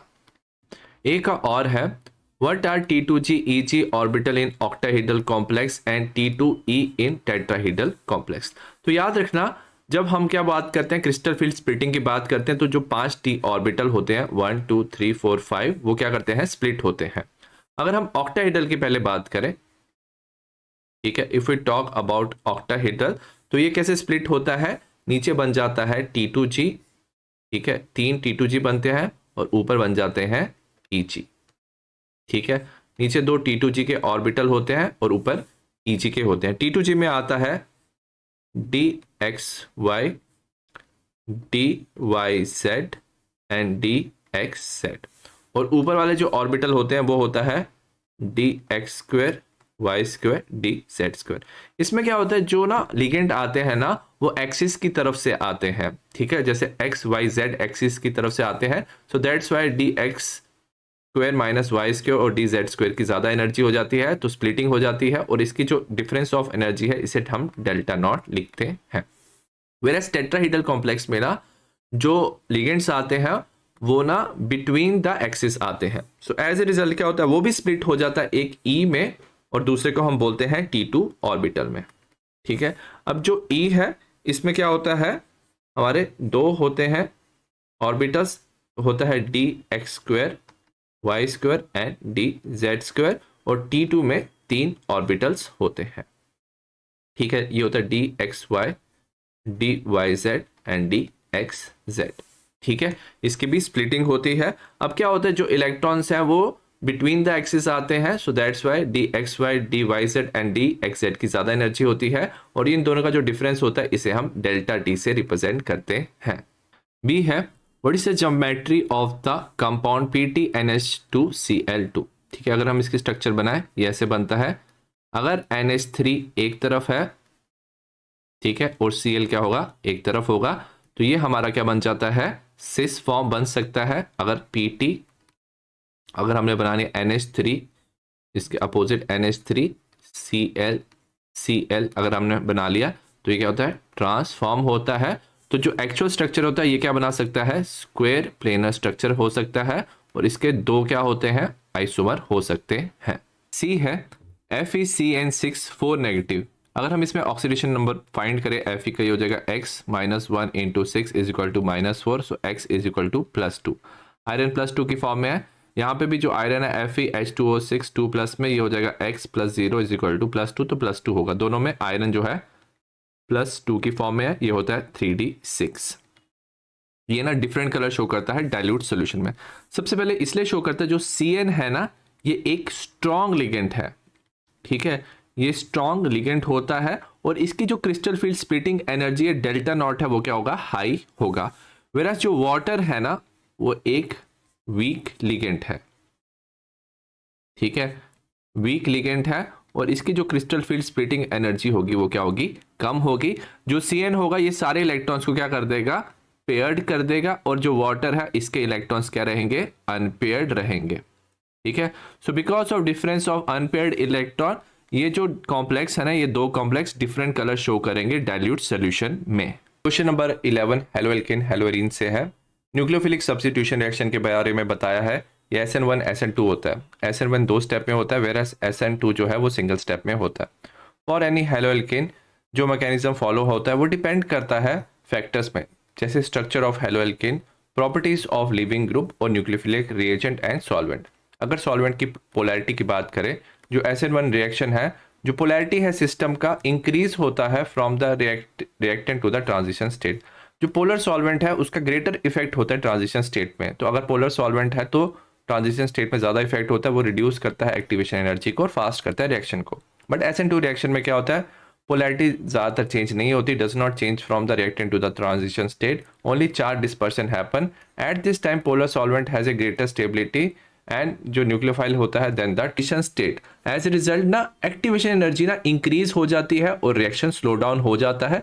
जैसे decomposition rate SN1 reaction of tertiary chlorobutane at 25 degree Celsius in water, dielectric constant होता है 79, ये 3 लाख टाइम फास्टर होता है देन इथेनॉल, जिसका डाई इलेक्ट्रिक कॉन्स्टेंट 24 है। Reaction rate of SN2 of 2 bromopropane and NaOH in ethanol containing 40% water is twice than in absolute alcohol. Hence the level of solvent polarity has influence on SN1 and SN2. solvent की polarity दोनों में क्या होता है, influence होता है। इन्होंने बोला क्या है, जो SN2 रिएक्शन है वो वीक पोलर सॉल्वेंट में फेवरेबल होता है, whereas SN1 strong polar solvent में फेवरेबल होता है। Generally speaking, the substitution reaction of tertiary haloalkane is an SN1 reaction. Normally वो SN1 रिएक्शन होता है और ये स्ट्रॉन्ग पोलैरिटी वाले सॉल्वेंट में होता है, for example ethanol in water. Answer the following question. A part है, why racemisation occur in SN1 mechanism. SN1 mechanism में रेसिमाइजेशन हो सकता है। ऐसा इसलिए होता है क्योंकि SN1 में अगर आपने सपोज एल्काइल हैलाइड लिया है, वो ऑप्टिकली एक्टिव है, तब चांसेस है। ठीक है, सपोज हमारे पास है कार्बन, इसके साथ जुड़ा हुआ है हमारा एक तरफ R, एक तरफ R dash, R double dash और एक तरफ हेलोजन जुड़ा हुआ है। ठीक है, SN1 ना जो पहला स्टेप होता है वो क्या होता है, स्लो स्टेप होता है। इसमें ना कार्बोकेटाइन बनेगा। कार्बोकेटाइन हमारा बनेगा, यहाँ पे कार्बन है, यहाँ पे R डैश और यहाँ पे R डबल डैश और यहाँ पे पॉजिटिव चार्ज। अब ये जो कार्बोकेटाइन बना है ना, याद रखना ये ना प्लेनर होता है। ठीक है, प्लेनर होने की वजह से जो नेक्स्ट स्टेप में जो होता है न्यूक्लियोफाइल ना किसी भी डायरेक्शन से इसमें क्या कर सकता है, अटैक कर सकता है। ठीक है, दोनों डायरेक्शन से अटैक कर सकता है। रिजल्ट इन फॉर्मेशन ऑफ हमारे दो तरह के क्या बना सकता है, कंपाउंड बना सकता है। एक में बन जाएगा सपोज R डैश, यहाँ पे R डबल डैश, यहाँ पे न्यूक्लियोफाइल, या तो nucleophile carbon R dash R double dash. अगर हम ये दोनों कंपाउंड देखें और अगर ये दोनों कंपाउंड ना 50-50% बने हैं, ये दोनों क्या है, ऑप्टिकली एक्टिव है और ये एक दूसरे के नॉन इम्पोजेबल मिरर इमेज है, तो ये दोनों इनएंशियोमर है। और अगर ये दोनों 50-50% प्रेजेंट है तो ये रेसिमिक मिक्सचर बनाएंगे। तो SN1 में अगर एल्काइल हैलाइड ऑप्टिकली एक्टिव है तो आपका रेसिमिक मिक्सचर बन सकता है। बी है, why is ethanol less polar than water. Ethanol ना वाटर से लेस पोलर है। अगर वाटर की बात की जाए, यहाँ पे क्या होता है, H2O होता है। ऑक्सीजन और हाइड्रोजन में क्या होता है, ऑक्सीजन जो होता है डेल्टा नेगेटिव होता है, हाइड्रोजन डेल्टा पॉजिटिव, यहाँ पे डेल्टा पॉजिटिव, यहाँ पे लोन पेयर ऑफ इलेक्ट्रॉन्स होते हैं। ठीक है, तो यहाँ पे पोलैरिटी होता है। अगर हम इथेनॉल की बात करें, ये होता है CH3CH2OH। इसमें भी ऑक्सीजन और हाइड्रोजन पे क्या होता है, पोलैरिटी होता है। ऑक्सीजन पे डेल्टा नेगेटिव, हाइड्रोजन पे डेल्टा पॉजिटिव। बट ये जो CH3CH2 ग्रुप है ना, ये इलेक्ट्रॉन डोनेटिंग ग्रुप होता है, ये ऑक्सीजन की तरफ इलेक्ट्रॉन भेजता है और ये जो पोलैरिटी है ना इनकी क्या करता है, डिक्रीज करता है। ठीक है, पोलैरिटी डिक्रीज करता है, एज ए रिजल्ट ये लेस पोलर हो जाते हैं और साथ में ये जो ये CH3CH2 ग्रुप है ये नॉन पोलर ग्रुप है। ठीक है, so as a result overall ethanol की पोलैरिटी वाटर से कम हो जाती है। सी पार्ट है, Which one of the following in each pair is more reactive towards the SN2 reaction। हमें बताना है कौन SN2 रिएक्शन की तरफ ज्यादा रिएक्टिव है। पहला दिया CH3CH2I, CH3CH2Cl। अब ये जो CH3CH2I है ज्यादा रिएक्टिव है क्योंकि जो I है ना इसका साइज क्या होता है, बड़ा होता है और इसका और कार्बन का बॉन्ड ब्रेक करना ना इजी होता है। इसे हम बोलते हैं ये एक बेटर लीविंग ग्रुप है। ठीक है, इसका बॉन्ड ब्रेक करना इजी है। एज ए रिजल्ट ये इजीली बॉन्ड ब्रेक करके दूसरा न्यूक्लियोफाइल हम यहाँ पे जोड़ सकते हैं। सेकंड हमें दिया हुआ है साइक्लोहेक्सेन दिया, यहाँ पे Cl है, यहाँ पे CH2Cl दिया है। तो अब आपको ना याद रखना है जो SN2 रिएक्शन होता है ना, इसमें प्राइमरी ज्यादा रिएक्टिव होता है देन सेकेंडरी या देन टर्शरी। जितना कम स्टेरिक हिंड्रेंस है उतना रिएक्शन फास्टर है। फर्स्ट वाले में देखेंगे जिस कार्बन के साथ Cl जुड़ा हुआ है, इस कार्बन के साथ बाकी दो कार्बन जुड़े हैं तो ये सेकेंडरी कार्बन है। वेरा जिस कार्बन के साथ यहाँ पे Cl जुड़ा हुआ है, इसके साथ सिर्फ एक ही कार्बन जुड़ा है तो ये प्राइमरी है। तो प्राइमरी कार्बन वाला कंपाउंड ज्यादा रिएक्टिव होगा, तो सेकंड कंपाउंड इसमें ज्यादा रिएक्टिव होगा। सी का और दिया हुआ है, arrange the following in increasing order of their reactivity toward the SN1 reaction. हमें SN1 रिएक्शन की रिएक्टिविटी बतानी है और आपको पता होना चाहिए SN1 रिएक्शन में ना टर्शरी ज्यादा स्टेबल होता है देन सेकेंडरी देन प्राइमरी, ठीक है, क्योंकि कार्बोकेटाइन की स्टेबिलिटी पे होता है। तो हमें आइडेंटिफाई करना है कौन टर्शरी, कौन सेकेंडरी और कौन सा प्राइमरी है। पहला दिया 2 ब्रोमो 2 मिथाइल ब्यूटेन। ब्यूटेन में 4 कार्बन है, 1 2 3 4। सेकंड पोजीशन पे Br है और सेकंड पोजीशन पे क्या है, मिथाइल ग्रुप जुड़ा हुआ है। अगर हम देखेंगे ये जो कार्बन है जो Br के साथ जुड़ा है, इसके साथ 3 कार्बन जुड़े हैं तो ये क्या हो जाएगा, टर्शरी होगा। सेकंड कंपाउंड है 1 ब्रोमो पेंटेन, 5 कार्बन है, 1 2 3 4 5 Br। अब जो कार्बन Br के साथ जुड़ा है उसके साथ सिर्फ एक ही कार्बन जुड़ा हुआ है तो ये क्या है, प्राइमरी है। सेकंड वाला क्या हो जाएगा, प्राइमरी होगा। थर्ड वाले की बात करेंगे, कितने कार्बन है, 5 कार्बन है, 1 2 3 4 5। पेंटेन है 2 ब्रोमो, तो इस कार्बन को देखेंगे जो Br के साथ जुड़ा है, इसके साथ 2 कार्बन जुड़े हैं तो ये क्या हो जाएगा, सेकेंडरी हो जाएगा। तो ऑर्डर ऑफ रिएक्टिविटी में टर्शरी ज्यादा रिएक्टिव है 2 bromo 2 methyl butane than 2 bromo pentane, और सबसे कम रिएक्टिव है primary 1 bromo pentane. Next compound की बात करेंगे 1 ब्रोमो 3 मिथाइल ब्यूटेन। ब्यूटेन बनाएंगे, ठीक है। फर्स्ट पोजीशन पे ब्रोमो है और थर्ड पोजीशन पे क्या है, 1 2 3 मिथाइल है। अब इस कार्बन को देखेंगे जो Br के साथ जुड़ा हुआ है, इस कार्बन के साथ सिर्फ एक ही कार्बन जुड़ा है तो ये क्या हो जाएगा, प्राइमरी हो जाएगा। सेकंड वाला लेंगे हम, यहाँ पे भी ब्यूटेन है 1 2 3 4, 2 ब्रोमो, ठीक है, 2 मिथाइल। यहाँ पे देखोगे जो कार्बन Br के साथ जुड़ा है इसके साथ 3 कार्बन जुड़े हैं तो ये टर्शरी होगा, ठीक है। और लास्ट वाले को हम लेंगे 1 2 3 4, यहाँ पे भी ब्यूटेन है, यहाँ पे 2 ब्रोमो एंड 3 मिथाइल। इस कार्बन को देखेंगे जो Br के साथ जुड़ा है, इसके साथ 2 कार्बन है तो ये सेकेंडरी होगा। तो ऑर्डर ऑफ रिएक्टिविटी में सबसे ज्यादा रिएक्टिव होगा 2 ब्रोमो 2 मिथाइल ब्यूटेन क्योंकि ये टर्शरी है, उसके बाद 2 ब्रोमो 3 मिथाइल ब्यूटेन क्योंकि ये सेकेंडरी है, और सबसे कम रिएक्टिव होगा 1 ब्रोमो 3 मिथाइल ब्यूटेन क्योंकि ये प्राइमरी है। क्वेश्चन नंबर 12 है, the substitution reaction of alkyl halide occur होता है SN1 SN2 से, whatever mechanism alkyl halide follow for the substitution reaction to occur, जो polarity of the carbon hydrogen bond is responsible for this substitution. जो SN1 reaction है वो govern होता है bye stability of carbocation. जितना ज़्यादा stable carbocation होगा tertiary ज़्यादा स्टेबल होता है, जल्दी रिएक्शन होगा। मेरा जो SN2 है वो स्टेरिक फैक्टर पे डिपेंड करता है। If the starting material is chiral, अगर स्टार्टिंग मटेरियल कायरल है हमें क्या मिलता है, इन्वर्टेड प्रोडक्ट मिलता है और रेजिमिक मिक्सचर मिलता है, डिपेंड करता है कौन सा मैकेनिज्म हम फॉलो कर रहे हैं। अगर हम बात करें cleavage of ether, breakdown of ether with HI, ये भी डिपेंड करता है स्टेरिक फैक्टर और स्टेबिलिटी ऑफ कार्बोकेटाइन में, जो इंडिकेट करता है इन ऑर्गेनिक केमिस्ट्री जो 2 फैक्टर है वो हेल्प करते हैं deciding the kind of product formed. A है predict the stereochemistry of the product form if an optically active alkyl halide undergo substitution reaction by SN1 mechanism. ये मैंने अभी बताया था कि अगर हमारे पास ऑप्टिकली एक्टिव एल्काइल हैलाइड है तो हमारा इसमें क्या बन जाता है, कार्बोकेटाइन बनता है, ठीक है। और कार्बोकेटाइन को न्यूक्लियोफाइल ना दोनों तरफ से अटैक कर सकता है, रिजल्ट इन फॉर्मेशन ऑफ, तो हमारे पास ना इनैंशियोमर बन सकते हैं, और इनैंशियोमर अगर 50-50% रेशियो में है तो हमारा रेसिमिक मिक्सचर बन सकता है, ठीक है।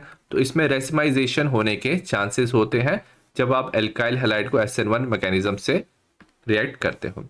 बी है name the instrument use for measuring the angle by which the plane polarised light is rotated. तो अगर हमें प्लेन पोलराइज्ड लाइट का एंगल देखना है तो हम यूज करते हैं पोलारीमीटर, ठीक है। तो हम लिखेंगे पोलारीमीटर जो है वो इंस्ट्रूमेंट यूज होता है जिससे हम मेजर कर सकते हैं rotation of plane polarised light. C है predict the major product formed when 2 bromo pentane react with alcoholic KOH, ठीक है। हम 2 ब्रोमो पेंटेन बनाएंगे, हमारा होता है CH3 CH2 CH2 CBr CH3 in presence of alcoholic KOH। अब इसमें ना डिहाइड्रो हैलोजिनेशन होता है, मतलब अल्फा पोजीशन से हैलोजन रिमूव हो जाएगा और बीटा पोजीशन से हाइड्रोजन रिमूव हो सकता है। ठीक है, सपोज लेफ्ट वाला हाइड्रोजन रिमूव हुआ, हमारा कंपाउंड जो बनेगा CH3 CH2 CH double bond CH एक ये कंपाउंड बन सकता है। और सपोज हमारा राइट वाला हाइड्रोजन रिमूव हुआ है बीटा पोजीशन से, तो हमारा बनेगा CH3 CH2 CH double bond CH2। ठीक है, अब दो कंपाउंड बन सकते हैं, बट ये जो पहला वाला कंपाउंड बनेगा ना, यह कंपाउंड हमारा मेजर कंपाउंड होगा, क्योंकि अकॉर्डिंग टू अगर हम बात करें सेडसेफ रूल की, ठीक है, अकॉर्डिंग टू सेडसेफ रूल जो ज्यादा सब्स्टिट्यूटेड एल्कीन होगा वो ज्यादा स्टेबल होता है। मतलब यहाँ पे अगर कार्बन कार्बन का डबल बॉन्ड है, कार्बन कार्बन का डबल बॉन्ड है, तो इसके साथ दो एल्काइल ग्रुप यहाँ पे जुड़े हुए हैं और यहाँ पे सिर्फ एक एल्काइल। तो फर्स्ट वाले में दो एल्काइल ग्रुप जुड़े हुए हैं, तो ये जो एल्कीन है ये ज्यादा स्टेबल है और ये मेजर प्रोडक्ट बनाएगा विच इज पेंट-2-इन। तो हमारा पेंट-2-इन का मेजर प्रोडक्ट बनेगा। डी पार्ट है write the structure of the product form when anisole is treated with HI 2020 का क्वेश्चन है। सपोज हमने एनिसोल लिया हुआ है, ठीक है, बेंजीन के साथ OCH3 ग्रुप है, हम HI के साथ इसे रिएक्ट कर रहे हैं। अब इंपॉर्टेंट चीज क्या है, यहाँ पे जो लोन पेयर ऑफ इलेक्ट्रॉन्स होते हैं ना ऑक्सीजन के, वो यहाँ पे क्या करते हैं, रेजोनेंस करते हैं। तो ये वाला जो कार्बन है, बेंजीन वाला कार्बन और ऑक्सीजन का बॉन्ड ब्रेक नहीं हो सकता, क्योंकि यहाँ पे क्या है, पार्शियल डबल बॉन्ड बन जाता है बिकॉज ऑफ रेजोनेंस। तो ये जो I है ना, ये I नेगेटिव ये क्या करता है, इस कार्बन पे CH3 पे अटैक करता है और इसके साथ जुड़ जाता है, result in formation of CH3I। और ये जो हाइड्रोजन है H+, ये O के साथ जुड़ के result in formation of phenol. तो हमारा यहाँ पे आइडोमिथेन और फिनॉल बन जाता है। क्वेश्चन नंबर 13 है एल्कोहल फिनॉल ईथर का, ये केस बेस्ड क्वेश्चन है। जो डाई एल्काइल ईथर है वो रिएक्ट करते हैं excess of hydrogen halide to give alkyl halide. हमारे पास RO है, HX के साथ पहले RX फिर ROH बनाता है। अगर आपने HX एक्सेस में लिया है तो RH के साथ रिएक्ट करके HX RX और H2O बनाता है। ये जो रिएक्शन है न्यूक्लियोफिलिक सब्स्टिट्यूशन रिएक्शन है। मिक्स्ड ईथर कंटेनिंग प्राइमरी और secondary alkyl group when heated with hydrogen halide the lower alkyl group form halide, और जो हायर एल्काइल ग्रुप है वो एल्कोहल बनाता है। Answer the following question. Name the product form when ethyl phenyl ether is boiled with concentrated HBr। हम ethyl phenyl ether बनाएंगे, एक तरफ हम बनाएंगे phenyl group benzene OCH2 CH3, हम इसे रिएक्ट कर रहे हैं कंसंट्रेटेड HBr के साथ। ठीक है, अब याद रखना इसमें क्या होता है, जो ऑक्सीजन है ना इस पे लोन पेयर ऑफ इलेक्ट्रॉन्स होते हैं, तो ये इसके साथ क्या कर सकता है, रेजोनेंस, इसमें पार्शियल डबल बॉन्ड आता है। एज ए रिजल्ट जो HBr का Br नेगेटिव होता है ना, वो क्या करता है, ये वाला जो कार्बन है CH2+ वाला कार्बन, इस पे ये अटैक करेगा, क्योंकि यहाँ पे ऑक्सीजन और कार्बन का बॉन्ड ब्रेक करना इजी है, तो ये बॉन्ड ब्रेक कर लेगा, result in formation of CH3 CH2Br, साथ में ये बना देता है फिनॉल। ठीक है, तो जो हाइड्रोजन है वो ऑक्सीजन के साथ कंबाइन करके फिनॉल बना देगा। और पार्ट है which product are formed on heating tertiary butyl methyl ether with HI। ठीक है, हम बनाएंगे CH3 CCH3 CH3O CH3, यह है टर्शरी ब्यूटाइल मिथाइल ईथर, हम इसे रिएक्ट कर रहे हैं HI के साथ। ठीक है, अब याद रखना जो पहले वाला रिएक्शन था ना, ये SN2 मैकेनिज्म से हो रहा था। ये तब होता है जब हमारे पास एक तरफ क्या है, एल्काइल ग्रुप प्रेजेंट है जो प्राइमरी और सेकेंडरी है, बट यहाँ पे हमें क्या दिया हुआ है, हमें एक टर्शरी एल्काइल ग्रुप दिया हुआ है। टर्शरी जब भी एल्काइल ग्रुप प्रेजेंट होता है तो ये SN1 मैकेनिज्म से होता है, मतलब इसमें ना कार्बोकेटाइन बनता है। ठीक है, और हमें पता है जो कार्बोकेटाइन होता है टर्शरी सबसे स्टेबल, ज्यादा स्टेबल होता है। सो एज ए रिजल्ट इसमें ना ये टर्शरी ब्यूटाइल कार्बोकेटाइन सबसे स्टेबल होगा, तो I नेगेटिव ना इस पे अटैक करेगा, result in formation of tertiary butyl iodide, tertiary butyl iodide plus हमारा CH3OH मिथेनॉल बनेगा। B है how many moles of ethyl iodide are formed on heating diethyl ether with concentrated HI। ठीक है, हमने क्या लिया हुआ है, diethyl ether which is CH3 CH2O CH2 CH3। सबसे पहले हम ना HI के साथ रिएक्ट करेंगे। क्योंकि दोनों तरफ एल्काइल ग्रुप सेम है तो आई किसी भी किस जुड़ सकता है इथाइल ग्रुप के साथ। ठीक है, हमारा बनेगा CH3 CH2 एक तरफ OH बनेगा और दूसरी तरफ CH3 CH2I बनेगा। ठीक है, अब हमें पूछा है कितना हमारा इथाइल आयोडाइड बनेगा। हम क्या कर सकते हैं, HI को ना एक्सेस में लेंगे। ठीक है, अगर हमने HI को एक्सेस में लिया तो अगेन ये रिएक्शन होता है। इसमें क्या होता है, हमारा बनेगा CH3 CH2I plus water release होता है। ठीक है, तो जब हम एक्सेस में कंसंट्रेटेड लिया हुआ है, HI मतलब एक्सेस में है, तो हमारा CH3 CH2 जो I है ये हमारा 2 मोल्स बनेगा। C है, name the organic compound with molecular formula C4H10O which does not react with sodium. Sodium के साथ रिएक्ट नहीं करता बट एक्सेस ऑफ HI के साथ रिएक्ट करता है and give 2 type of alkyl halide. 2 तरह के एल्काइल हैलाइड तभी देगा, ये ईथर है, और तभी दे सकता है जब ये अनसिमेट्रिकल है। तो 4 कार्बन का हमें अनसिमेट्रिकल बनाना है तो हमारा बनेगा CH3O CH2 CH2 CH3। तो ये जो हमारा ईथर होगा ये होगा हमारा मिथॉक्सी प्रोपेन। ठीक है, अब हम अगेन क्या कर सकते हैं, एक्सेस ऑफ HI के साथ जो हमने पिछले रिएक्शन किया था हम डायरेक्ट कर सकते हैं। अगर आपने एक्सेस ऑफ HI के साथ रिएक्ट किया तो आपका क्या बनेगा, दोनों तरह के एल्काइल हैलाइड बनेंगे। आपका एक CH3I भी बनेगा और साथ में आपका बनेगा CH3 CH2 CH2I plus water release होगा। एक मिथाइल आयोडाइड और एक प्रोपाइल आयोडाइड बनेगा। क्वेश्चन नंबर 14 है, जो अल्कोहल है वो प्ले करता है very important role in our daily life. जो ऑर्डिनरी स्पिरिट होती है उसे हम एंटीसेप्टिक यूज कर सकते हैं और उसमें मिथनॉल होता है। जो इथेनॉल होता है वो cough syrup tonic wine beer whisky में होता है। वेरा जो शुगर स्टार्च सेलोस है वो कार्बोहाइड्रेट है, उसमें large number of OH group present होता है। जो फिनॉल है वो एंटीसेप्टिक होता है इन लो कंसंट्रेशन। ठीक है, 0.2%, वेरा 2% सोल्यूशन ऑफ फिनॉल को हम डिसइंफेक्टेंट कहते हैं। जो फ्रेगनेंस होता है रोज का, इट इज ड्यू टू सिट्रोनिलॉल, एक अनसैचुरेटेड अल्कोहल होता है। जो फिनॉल है वो यूज्ड होता है preparation of many useful compound like aspirin, methyl salicylate Iodex, phenyl salicylate salol use as a intestinal antiseptic. एक क्वेश्चन है, phenol is prepared from cumene which is the advantage of this method. अब इस method की advantage क्या है, जिसमें जो ये बाय प्रोडक्ट बनता है ना, ठीक है, तो ये जो प्रोडक्ट बनता है काफ़ी यूजफुल बाय प्रोडक्ट बनता है इसमें एसीटोन। ठीक है, अगर हम रिएक्शन की बात करें, सपोज हमारे पास क्यूमीन है CH3 CH3, ये आइसोप्रोपाइल बेंजीन होता है। ठीक है, अगर हम ऑक्सीजन और एयर के साथ रिएक्ट करते हैं, रिजल्ट इन फॉर्मेशन ऑफ हमारा ये कंपाउंड बनता है CH3, यहाँ पे CH3 COOH। ठीक है, इसे क्यूमीन हाइड्रोपेरोक्साइड कहते हैं। जब हम इसकी हाइड्रोलिसिस करते हैं, रिजल्ट इन फॉर्मेशन ऑफ, ठीक है, तो हमारा एक तरफ फिनॉल बन जाता है, साथ में हमारा एसीटोन बन जाता है, और ये जो एसीटोन है ना ये एक यूजफुल प्रोडक्ट है। बी है, why does phenol turn pink after long standing.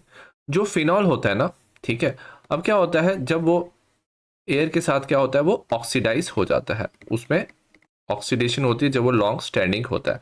Oxidation के बाद ना वो सबसे पहले बनाता है क्विनॉन। अब जो क्विनॉन है फर्दर वो कंबाइन करता है फिनॉल के साथ, बाकी मॉलिक्यूल ऑफ फिनॉल के साथ कंबाइन करके रिजल्ट इन फॉर्मेशन ऑफ फिनोक्विनोन। ठीक है, और ये जो फिनोक्विनोन एंड में बनता है इसका पिंक कलर होता है। टी है, distinguish between phenol and benzyl alcohol. अब जो फिनॉल है ना वो वायलेट कलर देता है न्यूट्रल FeCl3 सॉल्यूशन के साथ। ठीक है, अगर हम इसके रिएक्शन को लिखेंगे, सपोज हमारे पास क्या है, फिनॉल है, ठीक है, हमारे पास इसके 6 मॉलिक्यूल है, हमने इसे रेट किया FeCl3 के साथ। रिजल्ट इन फॉर्मेशन ऑफ हमारा कॉम्प्लेक्स बनता है Fe bracket OC6H5 bracket close 6 3 negative. अब ये जो कॉम्प्लेक्स बनता है ना इसका क्या होता है, वायलेट कलर होता है प्लस HCl इस फॉर्म। तो ये जो टेस्ट है इससे हम फिनॉल को डिटेक्ट कर सकते हैं। सेकंड है, how to convert phenol to picric acid. अगर हमें फिनॉल दिया हुआ है ना, ठीक है, इसे हमें पिक्रिक एसिड में कन्वर्ट करना है। हम इसे रेट करते हैं कंसंट्रेटेड HNO3, ठीक है, इन प्रेजेंस ऑफ कंसंट्रेटेड H2SO4। ठीक है, तो इसकी हम नाइट्रेशन करते हैं और नाइट्रेशन से क्या होता है, जो NO2 है वो तीनों पोजीशन पे अटैच हो जाता है, दो ऑर्थो पोजीशन पे ये अटैच हो जाता है NO2 एंड एक पैरा पोजीशन पे, result in formation of picric acid. C का और वाला पार्ट है, how is phenol converted into salicylic acid. ठीक है, तो इसके लिए ना हम कॉल्ब्स रिएक्शन यूज करते हैं। ठीक है, कॉल्ब्स रिएक्शन में क्या होता है, सबसे पहले हम ले लेते हैं फिनोल। तो फिनोल को सबसे पहले हम रिएक्ट करते हैं NaOH के साथ, तो हमारा बनता है सोडियम फिनॉक्साइड। ठीक है, अब हम ना इसके साथ CO2 लेते हैं। CO2 ना एक वीक इलेक्ट्रोफाइल होता है, ये इस पर अटैक करेगा, साथ में हम इसके क्या करते हैं H+। ठीक है, एसिडिक मीडियम में इसकी हाइड्रेशन करते हैं, रिजल्ट इन फॉर्मेशन ऑफ, तो यहाँ पे हमारा OH आ जाता है, जो H+ है सोडियम को रिप्लेस कर देगा, और यहाँ पे ऑर्थो पोजीशन पे COOH ग्रुप जो है वो जुड़ जाता है, इसे हम बोलते हैं सैलिसाइलिक एसिड। ठीक है, तो ये था कॉल्ब्स रिएक्शन। बी पार्ट है, name the reagent used in the following. हमें दिया हुआ है CH3 C double bond O CH3, ketone दिया हुआ है, हमें कन्वर्ट करना है CH3 CH3OH सेकेंडरी अल्कोहल, तो इसकी हमने रिडक्शन करनी है, तो हम इसकी रिडक्शन कर सकते हैं using lithium aluminium hydride.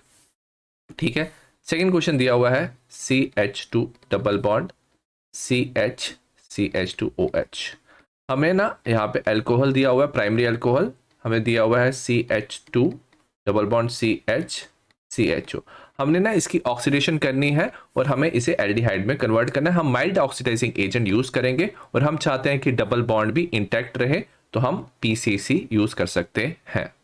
Next है question number 15, aldehyde ketone and carboxylic acid. जो एल्डिहाइड कीटोन कार्बोक्सिलिक एसिड है तो important class of organic compound है जिसमें कार्बोनाइल ग्रुप प्रेजेंट है। ये काफी पोलर मॉलिक्यूल होते हैं क्योंकि हाई इलेक्ट्रोनेगेटिविटी ऑक्सीजन की होती है as compare to carbon in the carbonyl group. जो एल्डिहाइड है वो उसे हम प्रिपेयर कर सकते हैं बाय डिहाइड्रोजनेशन और control oxidation of primary alcohol और control reduction of acyl halide. Ketone को हम प्रिपेयर कर सकते हैं सेकेंडरी अल्कोहल से, उसके ऑक्सीडेशन से और हाइड्रेशन ऑफ एल्काइन से। एल्डिहाइड एंड कीटोन जो है वो न्यूक्लियोफिलिक एडिशन रिएक्शन देते हैं ऑनटू द कार्बोनाइल ग्रुप, पर जो कार्बोक्सिलिक एसिड है वो न्यूक्लियोफिलिक एडिशन रिएक्शन नहीं देते। जो alpha hydrogen of aldehyde and ketone है वो एसिडिक होता है और जिसमें एटलीस्ट वन अल्फा हाइड्रोजन होता है वो एल्डोल कंडेंसेशन देता है। जो एल्डिहाइड है वो इजीली ऑक्सीडाइज होते हैं mild oxidising agent like Tollens reagent and Fehling solution से, वेयरएज कार्बोक्सिलिक एसिड को हम प्रिपेयर करते हैं oxidation of primary alcohol aldehyde and by hydrolysis of nitriles. Aromatic carboxylic acid को प्रिपेयर करने के लिए हम साइड चेन ऑक्सीडेशन करते हैं एल्काइल बेंजीन का। Carboxylic acid are considered more acidic than the alcohol and most of the simple phenol. Question number A है, arrange the following in the increasing order of their reactivity toward nucleophilic addition reaction। हमें चार compound दिया है, हमने increasing order of nucleophilic addition reaction में arrange करना है। सबसे पहले होगा C6H5 C double bond O CH3 acetophenone है। उसके बाद होगा हमारा CH3 C double bond O CH3 acetone है। उसके बाद होगा CH3 C double bond OH acetaldehyde और एंड में आ जाएगा हमारा H C double bond OH formaldehyde. ठीक है, अब ये ऑर्डर इसलिए है क्योंकि जो न्यूक्लियोफाइल है वहां पे अटैक करता है जहां पे स्टेरिक हिंड्रेंस क्या होना चाहिए, कम होना चाहिए। ठीक है, तो steric hindrance should be less. अगर हम इन चारों की बात करेंगे ना, यहाँ पे क्या है, एल्काइल ग्रुप ज्यादा प्रेजेंट है। ठीक है, इन चारों में एल्काइल ग्रुप क्या है, ज्यादा प्रेजेंट है, तो जितने ज्यादा एल्काइल ग्रुप प्रेजेंट होगा उतना डिफिकल्ट होगा न्यूक्लियोफाइल का अटैक करना to the carbonyl carbon. So as a result ये हमारा क्या हो जाएगा, इंक्रीजिंग ऑर्डर हो जाएगा। सेकेंड रीजन है because of plus I effect. अब क्या होता है, जो ये CH3 ग्रुप है ना, ये इलेक्ट्रॉन डोनेटिंग ग्रुप है और इलेक्ट्रॉन डोनेटिंग ग्रुप होने की वजह से ये क्या करेगा, जो कार्बोनाइल कार्बन है जिस पे डेल्टा पॉजिटिव चार्ज है उसे ये कम करेगा। तो जितना ज्यादा प्लस आई इफेक्ट होता है उतना ज्यादा कार्बोनाइल कार्बन जो है इसका जो इलेक्ट्रोफिलिक नेचर है वो क्या होता है, कम होता है। ठीक है, इसका ओवरऑल पॉजिटिव चार्ज क्या होता है, कम होता है। एज ए रिजल्ट इसकी रिएक्टिविटी कम होती है। वेराज जो पहला वाला कंपाउंड है एस्टोफिनोन, इसमें बेंजीन भी है और इसमें क्या होता है, रेजोनेंस होता है। ठीक है, और रेजोनेंस होने की वजह से इलेक्ट्रोफिलिक कैरेक्टर और ज्यादा डिक्रीज होता है। सो दैट्स वाई ये हमारा इंक्रीजिंग ऑर्डर है of nucleophilic addition reaction. B है give a simple test to distinguish between ethanol and propanol. ethanol होता है हमारा CH3CHO और propanol होता है CH3C double bond O CH3. ठीक है, तो इथेनॉल क्या है, एल्डिहाइड है, तो माइल्ड ऑक्सीडाइजिंग एजेंट से ये ऑक्सीडाइज हो सकता है, तो ये टॉलिन टेस्ट शो करेगा. ठीक है, तो टॉलिन टेस्ट से हम इसे डिस्टिंग्विश कर सकते हैं. तो हमें टेस्ट भी लिखना है. टेस्ट हो जाएगा हमारा CH3CHO. ठीक है, अमोनिकल सिल्वर नाइट्रेट लेंगे हम AgNH3 twice bracket 2+ thrice of OH negative basic medium. Result in formation of CH3COO negative oxidise हो जाएगा 2Ag प्लस हमें NH3 मिलेगा. ये जो सिल्वर है ये क्या बनाएगा, प्रेसिपिटेट बनाएगा. सिल्वर मिनरल आपको मिल जाएगा जब आप रिएक्शन करोगे विद CH3CHO. इथेनॉल और प्रोपेनॉन ये टेस्ट शो नहीं करेगा. सी है why carboxylic acid do not give nucleophilic addition reaction like aldehyde and ketone. क्यों क्या होता है, जो कार्बोक्सिल ग्रुप होता है उसका जो कार्बन होता है ना उसका पॉजिटिव चार्ज कम होता है as compare to carbonyl carbon of aldehyde and ketone. हम लिखेंगे यहाँ पे RC डबल बॉन्ड OH. ठीक है, एक तरफ मैं सपोज एल्डिहाइड बनाऊंगा. एल्डिहाइड में क्या होता है, जो कार्बन होता है इस पे क्या होता है, डेल्टा पॉजिटिव चार्ज होता है. वेरएस एसिड में क्या होता है, यहाँ पे लोन पेयर ऑफ इलेक्ट्रॉन्स होते हैं ऑक्सीजन में, ये रेजोनेंस शो करता है. ठीक है, और रेजोनेंस होने की वजह से यहाँ पे आ जाएगा RC ऑक्सीजन पे negative charge, double bond OH oxygen पे पॉजिटिव चार्ज. अब बिकॉज ऑफ रेजोनेंस जो इलेक्ट्रॉन्स है ये कार्बन की तरफ मूव कर रहे हैं, तो ओवरऑल जो पॉजिटिव चार्ज है ना कार्बन का वो क्या हो रहा है, यहाँ पे कम हो रहा है. ठीक है, तो पॉजिटिव चार्ज कम होने की वजह से जो कार्बोक्सिलिक एसिड है ये रेजोनेंस शो कर रहे हैं, पॉजिटिव चार्ज कम हो रहा है और न्यूक्लियोफाइल का जो अटैक है वो भी कम हो रहा है.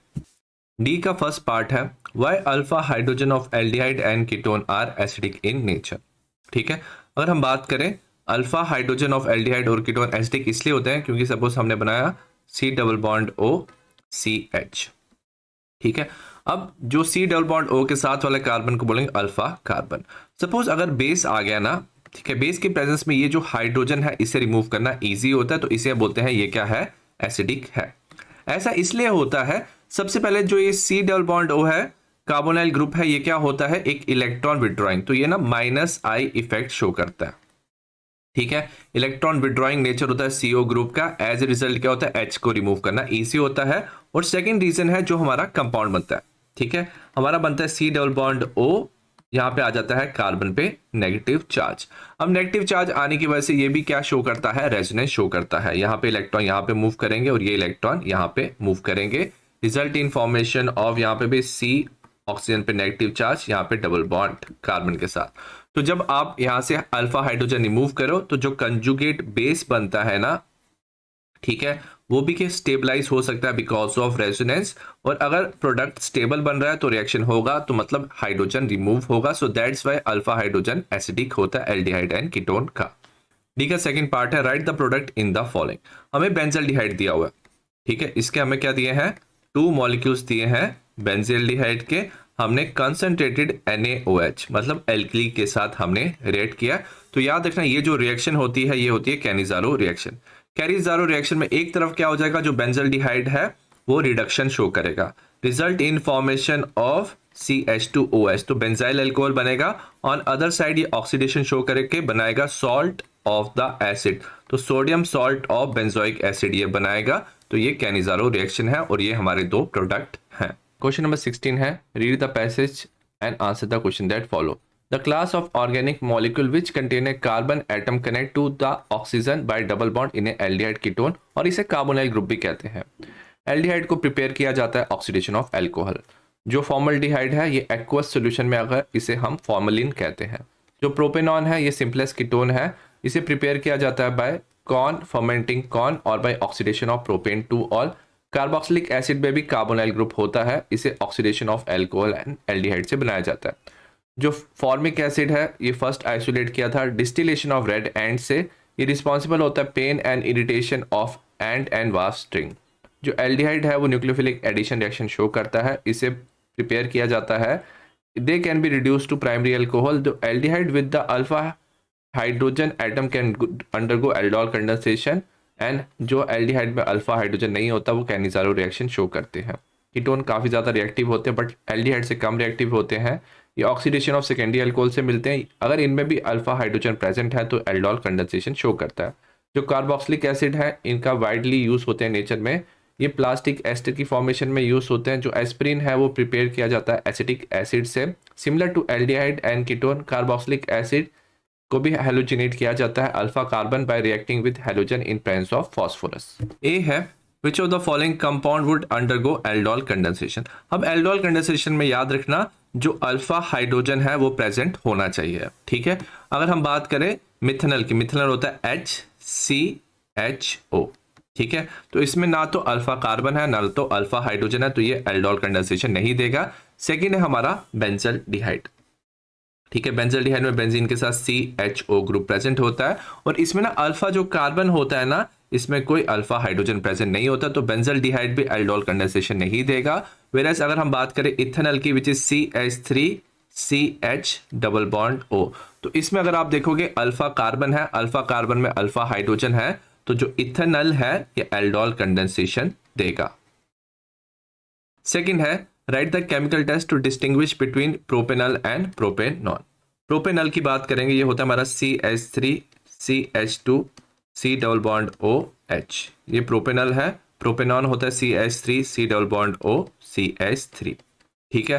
पहला एल्डिहाइड है, सेकंड कीटोन है। जो एल्डिहाइड है ये माइल्ड ऑक्सीडाइजिंग एजेंट के साथ रिएक्ट कर सकता है, कीटोन नहीं करेगा, तो पहले वाला शो करेगा टॉलिन्स टेस्ट, ठीक है। तो टॉलिन्स रिएजेंट के साथ फर्स्ट वाला रिएक्ट कर सकता है, ठीक है। इसके हम रिएक्शन लिखेंगे, हम लेंगे AgNH3 ट्वाइस, ठीक है, ब्रैकेट में प्लस अमोनिकल सिल्वर नाइट्रेट लेंगे और ये बेसिक मीडियम में लेंगे। ये माइल्ड ऑक्सीडाइजिंग एजेंट की तरह काम करेगा और एल्डिहाइड को ये ऑक्सीडाइज कर देगा। CH3CH2COO नेगेटिव, साथ में हमारा बनेगा 2Ag। जो सिल्वर है वो प्रेसिपिटेट करके बनाएगा सिल्वर मिरर, ठीक है। तो इससे हम क्या कर सकते हैं, डिस्टिंग्विश कर सकते हैं प्रोपेनॉल को। प्रोपेनॉल ये टेस्ट देगा, वैसे जो प्रोपेनॉन है ये टेस्ट नहीं देगा। सी है write the reagent required in the following reaction. हमें रिएक्शन दिया हुआ है CH2 डबल बॉन्ड CH2OH, इससे हम बना रहे हैं CH2 डबल बॉन्ड, यहाँ पे इंटैक्ट है और ये ऑक्सीडाइज हो रहा है टू एल्डिहाइड। हमें माइल्ड ऑक्सीडाइजिंग एजेंट चाहिए और जो डबल बॉन्ड है वो क्या होना चाहिए, सेम रहना चाहिए, तो हम PCC इसमें यूज कर सकते हैं। PCC होता है पायरिडीनियम क्लोरोक्रोमेट। डी है एक अल्कोहल दिया A 3 कार्बन का है, oxidation give compound B, oxidise करके B दिया। अब याद रखना जो अल्कोहल है वो ऑक्सीडाइज करके क्या दे सकते हैं, कार्बोक्सिलिक एसिड, एल्डिहाइड या कीटोन दे सकते हैं। अब साथ में दिया जो B है ये गिव करता है नेगेटिव टॉलिन टेस्ट, मतलब नेगेटिव टॉलिन टेस्ट मतलब ये एल्डिहाइड नहीं है। तो हमें पता चल गया नेगेटिव टॉलिन टेस्ट मतलब जो B है ये एल्डिहाइड नहीं है, बट ये रिएक्ट करता है हाइड्रोजीन के साथ। हाइड्रोजीन के साथ याद रखना कार्बोनाइल कंपाउंड ही रिएक्ट कर सकते हैं, या तो एल्डिहाइड या तो कीटोन। तो एल्डिहाइड तो ये नहीं होगा, तो मतलब सेकंड कंपाउंड क्या होगा, कीटोन होगा।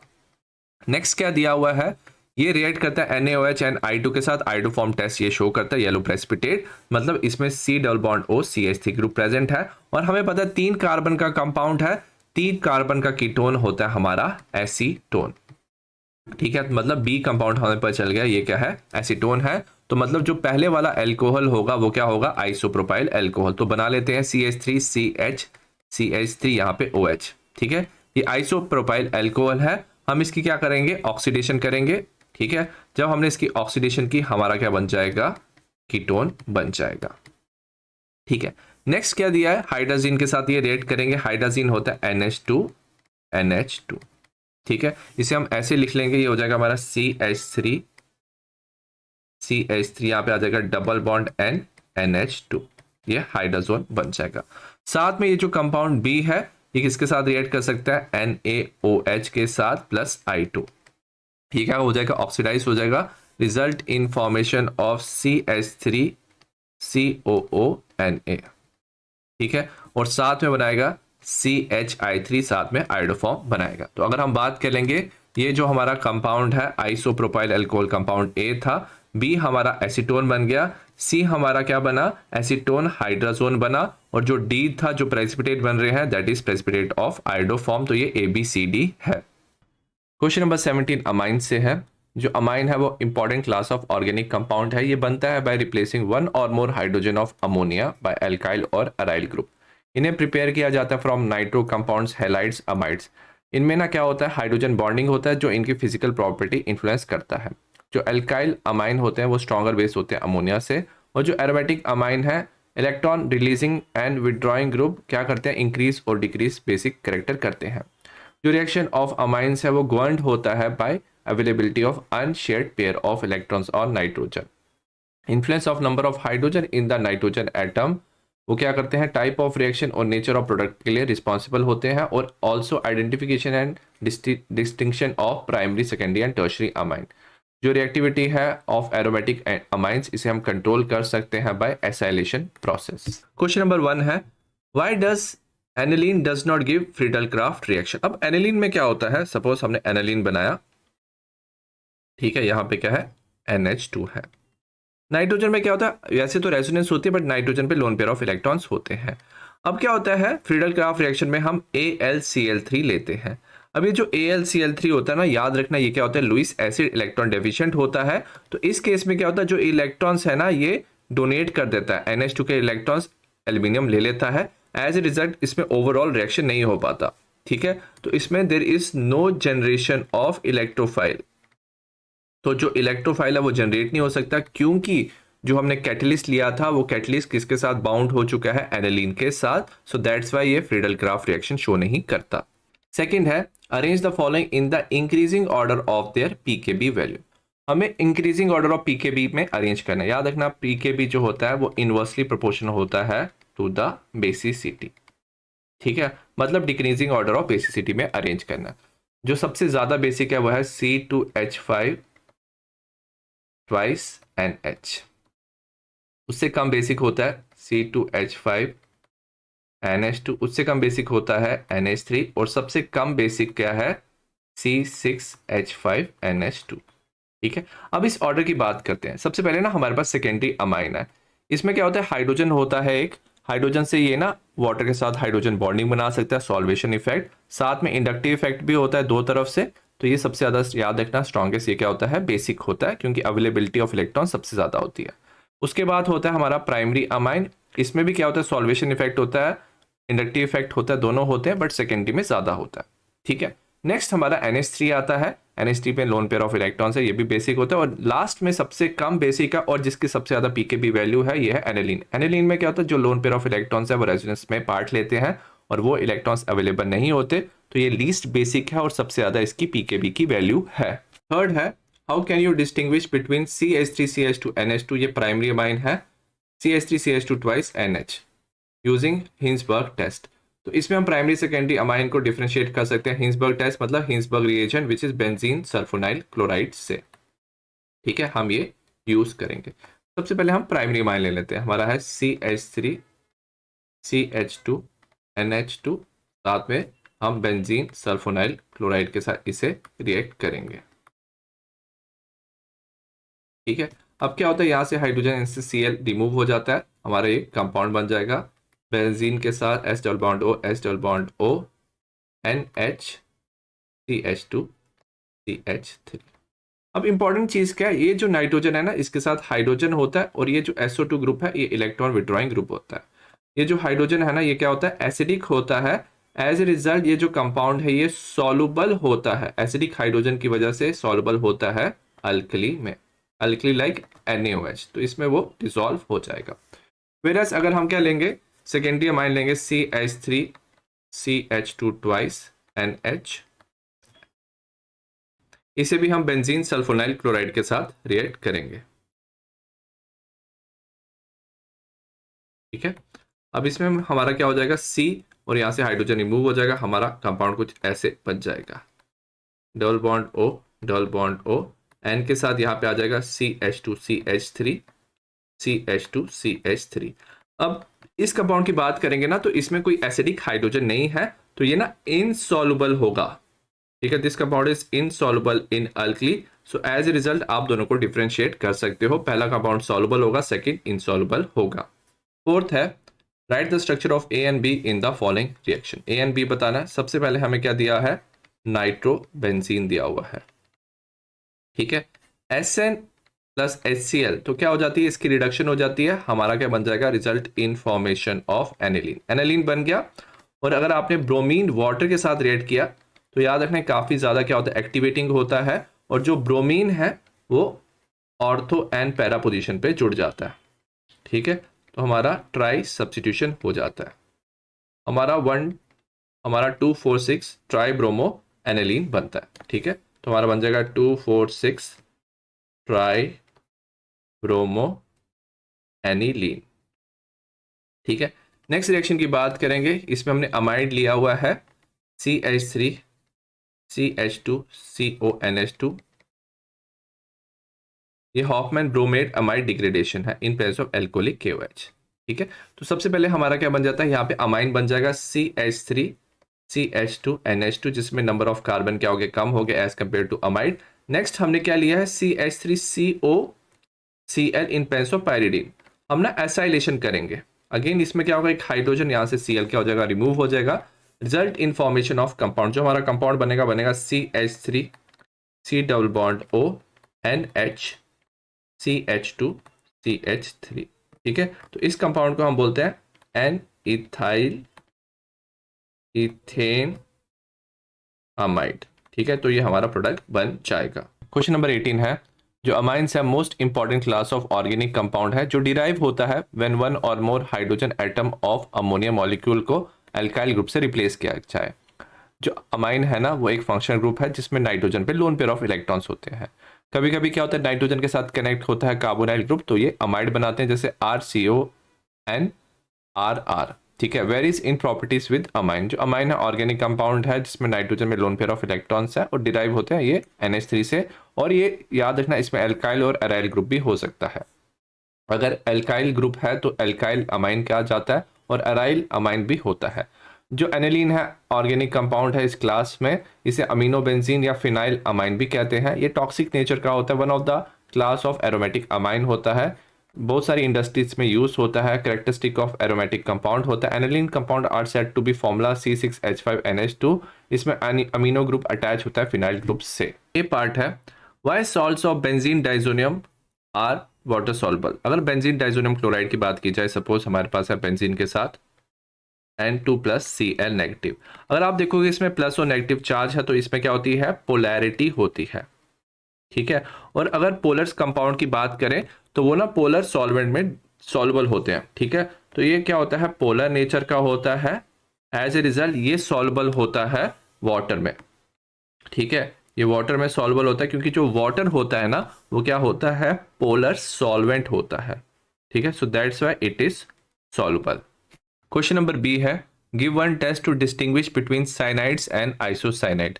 हमें साइनाइड और आइसोसाइनाइड को क्या करना है, डिफरेंशिएट करना है।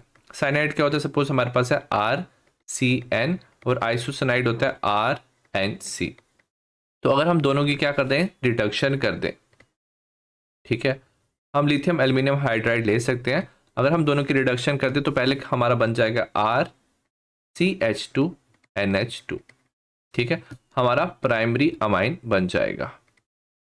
ठीक है, सेकेंड रिएक्शन में अगर हम क्या करें, रिडक्शन करें तो हमारा बनता है RNHCH3। ठीक है, इसमें हमारा क्या बन जाता है, सेकेंडरी अमाइन बन जाता है। ठीक है, और फर्दर इन दोनों कंपाउंड को हम क्या कर सकते हैं, हिंसबर्ग रिएजेंट से डिफरेंशिएट कर सकते हैं। सी है, complete the following reaction nitromethane to dimethyl amine हमें बनाना है। नाइट्रोमीथेन होता है हमारा CH3NO2। सबसे पहले क्या करेंगे, इसकी रिडक्शन करेंगे SN in presence of HCl, result in formation of CH3CH2। ठीक है, नेक्स्ट हम ना कार्बल अमाइन रिएक्शन करेंगे क्योंकि हमें सेकेंडरी अमाइन बनाना है। हम CHCl3 लेंगे, क्लोरोफॉर्म KOH के साथ इसे हीट करेंगे तो हमारा क्या बन जाएगा, क्योंकि ये हमने प्राइमरी अमाइन लिया था CH3NC, आइसोसाइनाइड हमारा बन जाएगा। अब ये जो आइसोसाइनाइड है इसके हम रिडक्शन कर सकते हैं। आप ले सकते हो Na in presence of C2H5OH। ठीक है, जब आप रिडक्शन करोगे तो हमारा फाइनल प्रोडक्ट बन जाएगा CH3NHCH3। तो ये हमारा डाइमिथाइल अमाइन हमारा बन जाएगा। सेकंड है methyl amine two ethyl amine. Number of carbon हमें क्या करना है, इसमें बढ़ाने हैं। सबसे पहले मिथाइल अमाइन ले लेते हैं। ठीक है, मिथाइल अमाइन को ना हम रिएक्ट करेंगे HNO2 के साथ। ठीक है, HNO2 के साथ जब हम रिएक्ट करते हैं, रिजल्ट इन फॉर्मेशन ऑफ, ये अल्कोहल बना लेता है CH3OH। ठीक है, अब अल्कोहल बन गया ना, अब अल्कोहल में हम क्या करेंगे, इसको रिएक्ट करेंगे PCl5 के साथ। ठीक है, PCl3 PCl5 आप ले सकते हो, result in formation of CH3Cl। Next हम इसे रिएक्ट करेंगे KCN से। KCN के साथ रिएक्ट करने से ना नंबर ऑफ कार्बन क्या हो जाएंगे, इसमें इंक्रीज हो जाएंगे, न्यूक्लियोफिलिक सब्स्टिट्यूशन हो जाएगा, ये बन जाएगा CH3CN। ठीक है, नेक्स्ट CH3CN बनने के बाद हम क्या करेंगे, इसकी हम रिडक्शन करेंगे। ठीक है, हम रिडक्शन करेंगे इसकी। ठीक है, हम ले सकते हैं, suppose you can take sodium in presence of alcohol. ठीक है, इथेनॉल ले सकते हो C2H5OH, तो इसकी रिडक्शन होकर हमारा कंपाउंड बन जाएगा CH3CH2NH2, तो ये हमारा इथाइल अमाइन बन जाएगा। क्वेश्चन नंबर 19 बायोमोलिक्यूल से है, ये केस बेस्ड क्वेश्चन है। Organic compound containing amines as functional group are present in vivid variety of compound namely amino acid, hormones, neurotransmitters, DNA, alkaloids and dyes. जो drugs होते हैं include nicotine, morphine, codeine and heroin which have physiological effect on human, उसमें भी क्या होता है, amino group present होता है। Amines are basic because in of presence of lone pair of electrons on nitrogen. Addition of nitrogen in organic framework lead to the formation of two families of molecule, namely amines and amides. As a chemistry student, we must appreciate the versatility of nitrogen. Question number 1 है, what are amino acid. Amino acid क्या होते हैं? ठीक है, ये कुछ organic compound होते हैं, दे आर ऑर्गेनिक कंपाउंड जिसमें अमीनो ग्रुप भी प्रेजेंट होता है, there is presence of amino group as well as carboxyl group, तो दोनों ग्रुप प्रेजेंट होते हैं। इसका स्ट्रक्चर बना लेंगे NH2CHRCOOH। ठीक है, आर क्या होता है, साइड चेन होता है, तो डिफरेंट अमीनो एसिड में आर क्या होगा, डिफरेंट होगा, तो ये एक अमीनो एसिड है। सेकंड है, why are amino acid amphoteric. अब अमीनो एसिड में क्या होता है, दोनों ग्रुप प्रेजेंट होते हैं, बेसिक, ठीक है, which is NH2, and acidic group present होता है which is COOH। Because of presence of both acidic and basic group, तो ये ना रिएक्ट कर सकता है with acid as well as base, तो एसिड और बेस दोनों के साथ रिएक्ट कर सकता है, so that's why amino acid को हम एम्फोटेरिक कहते हैं।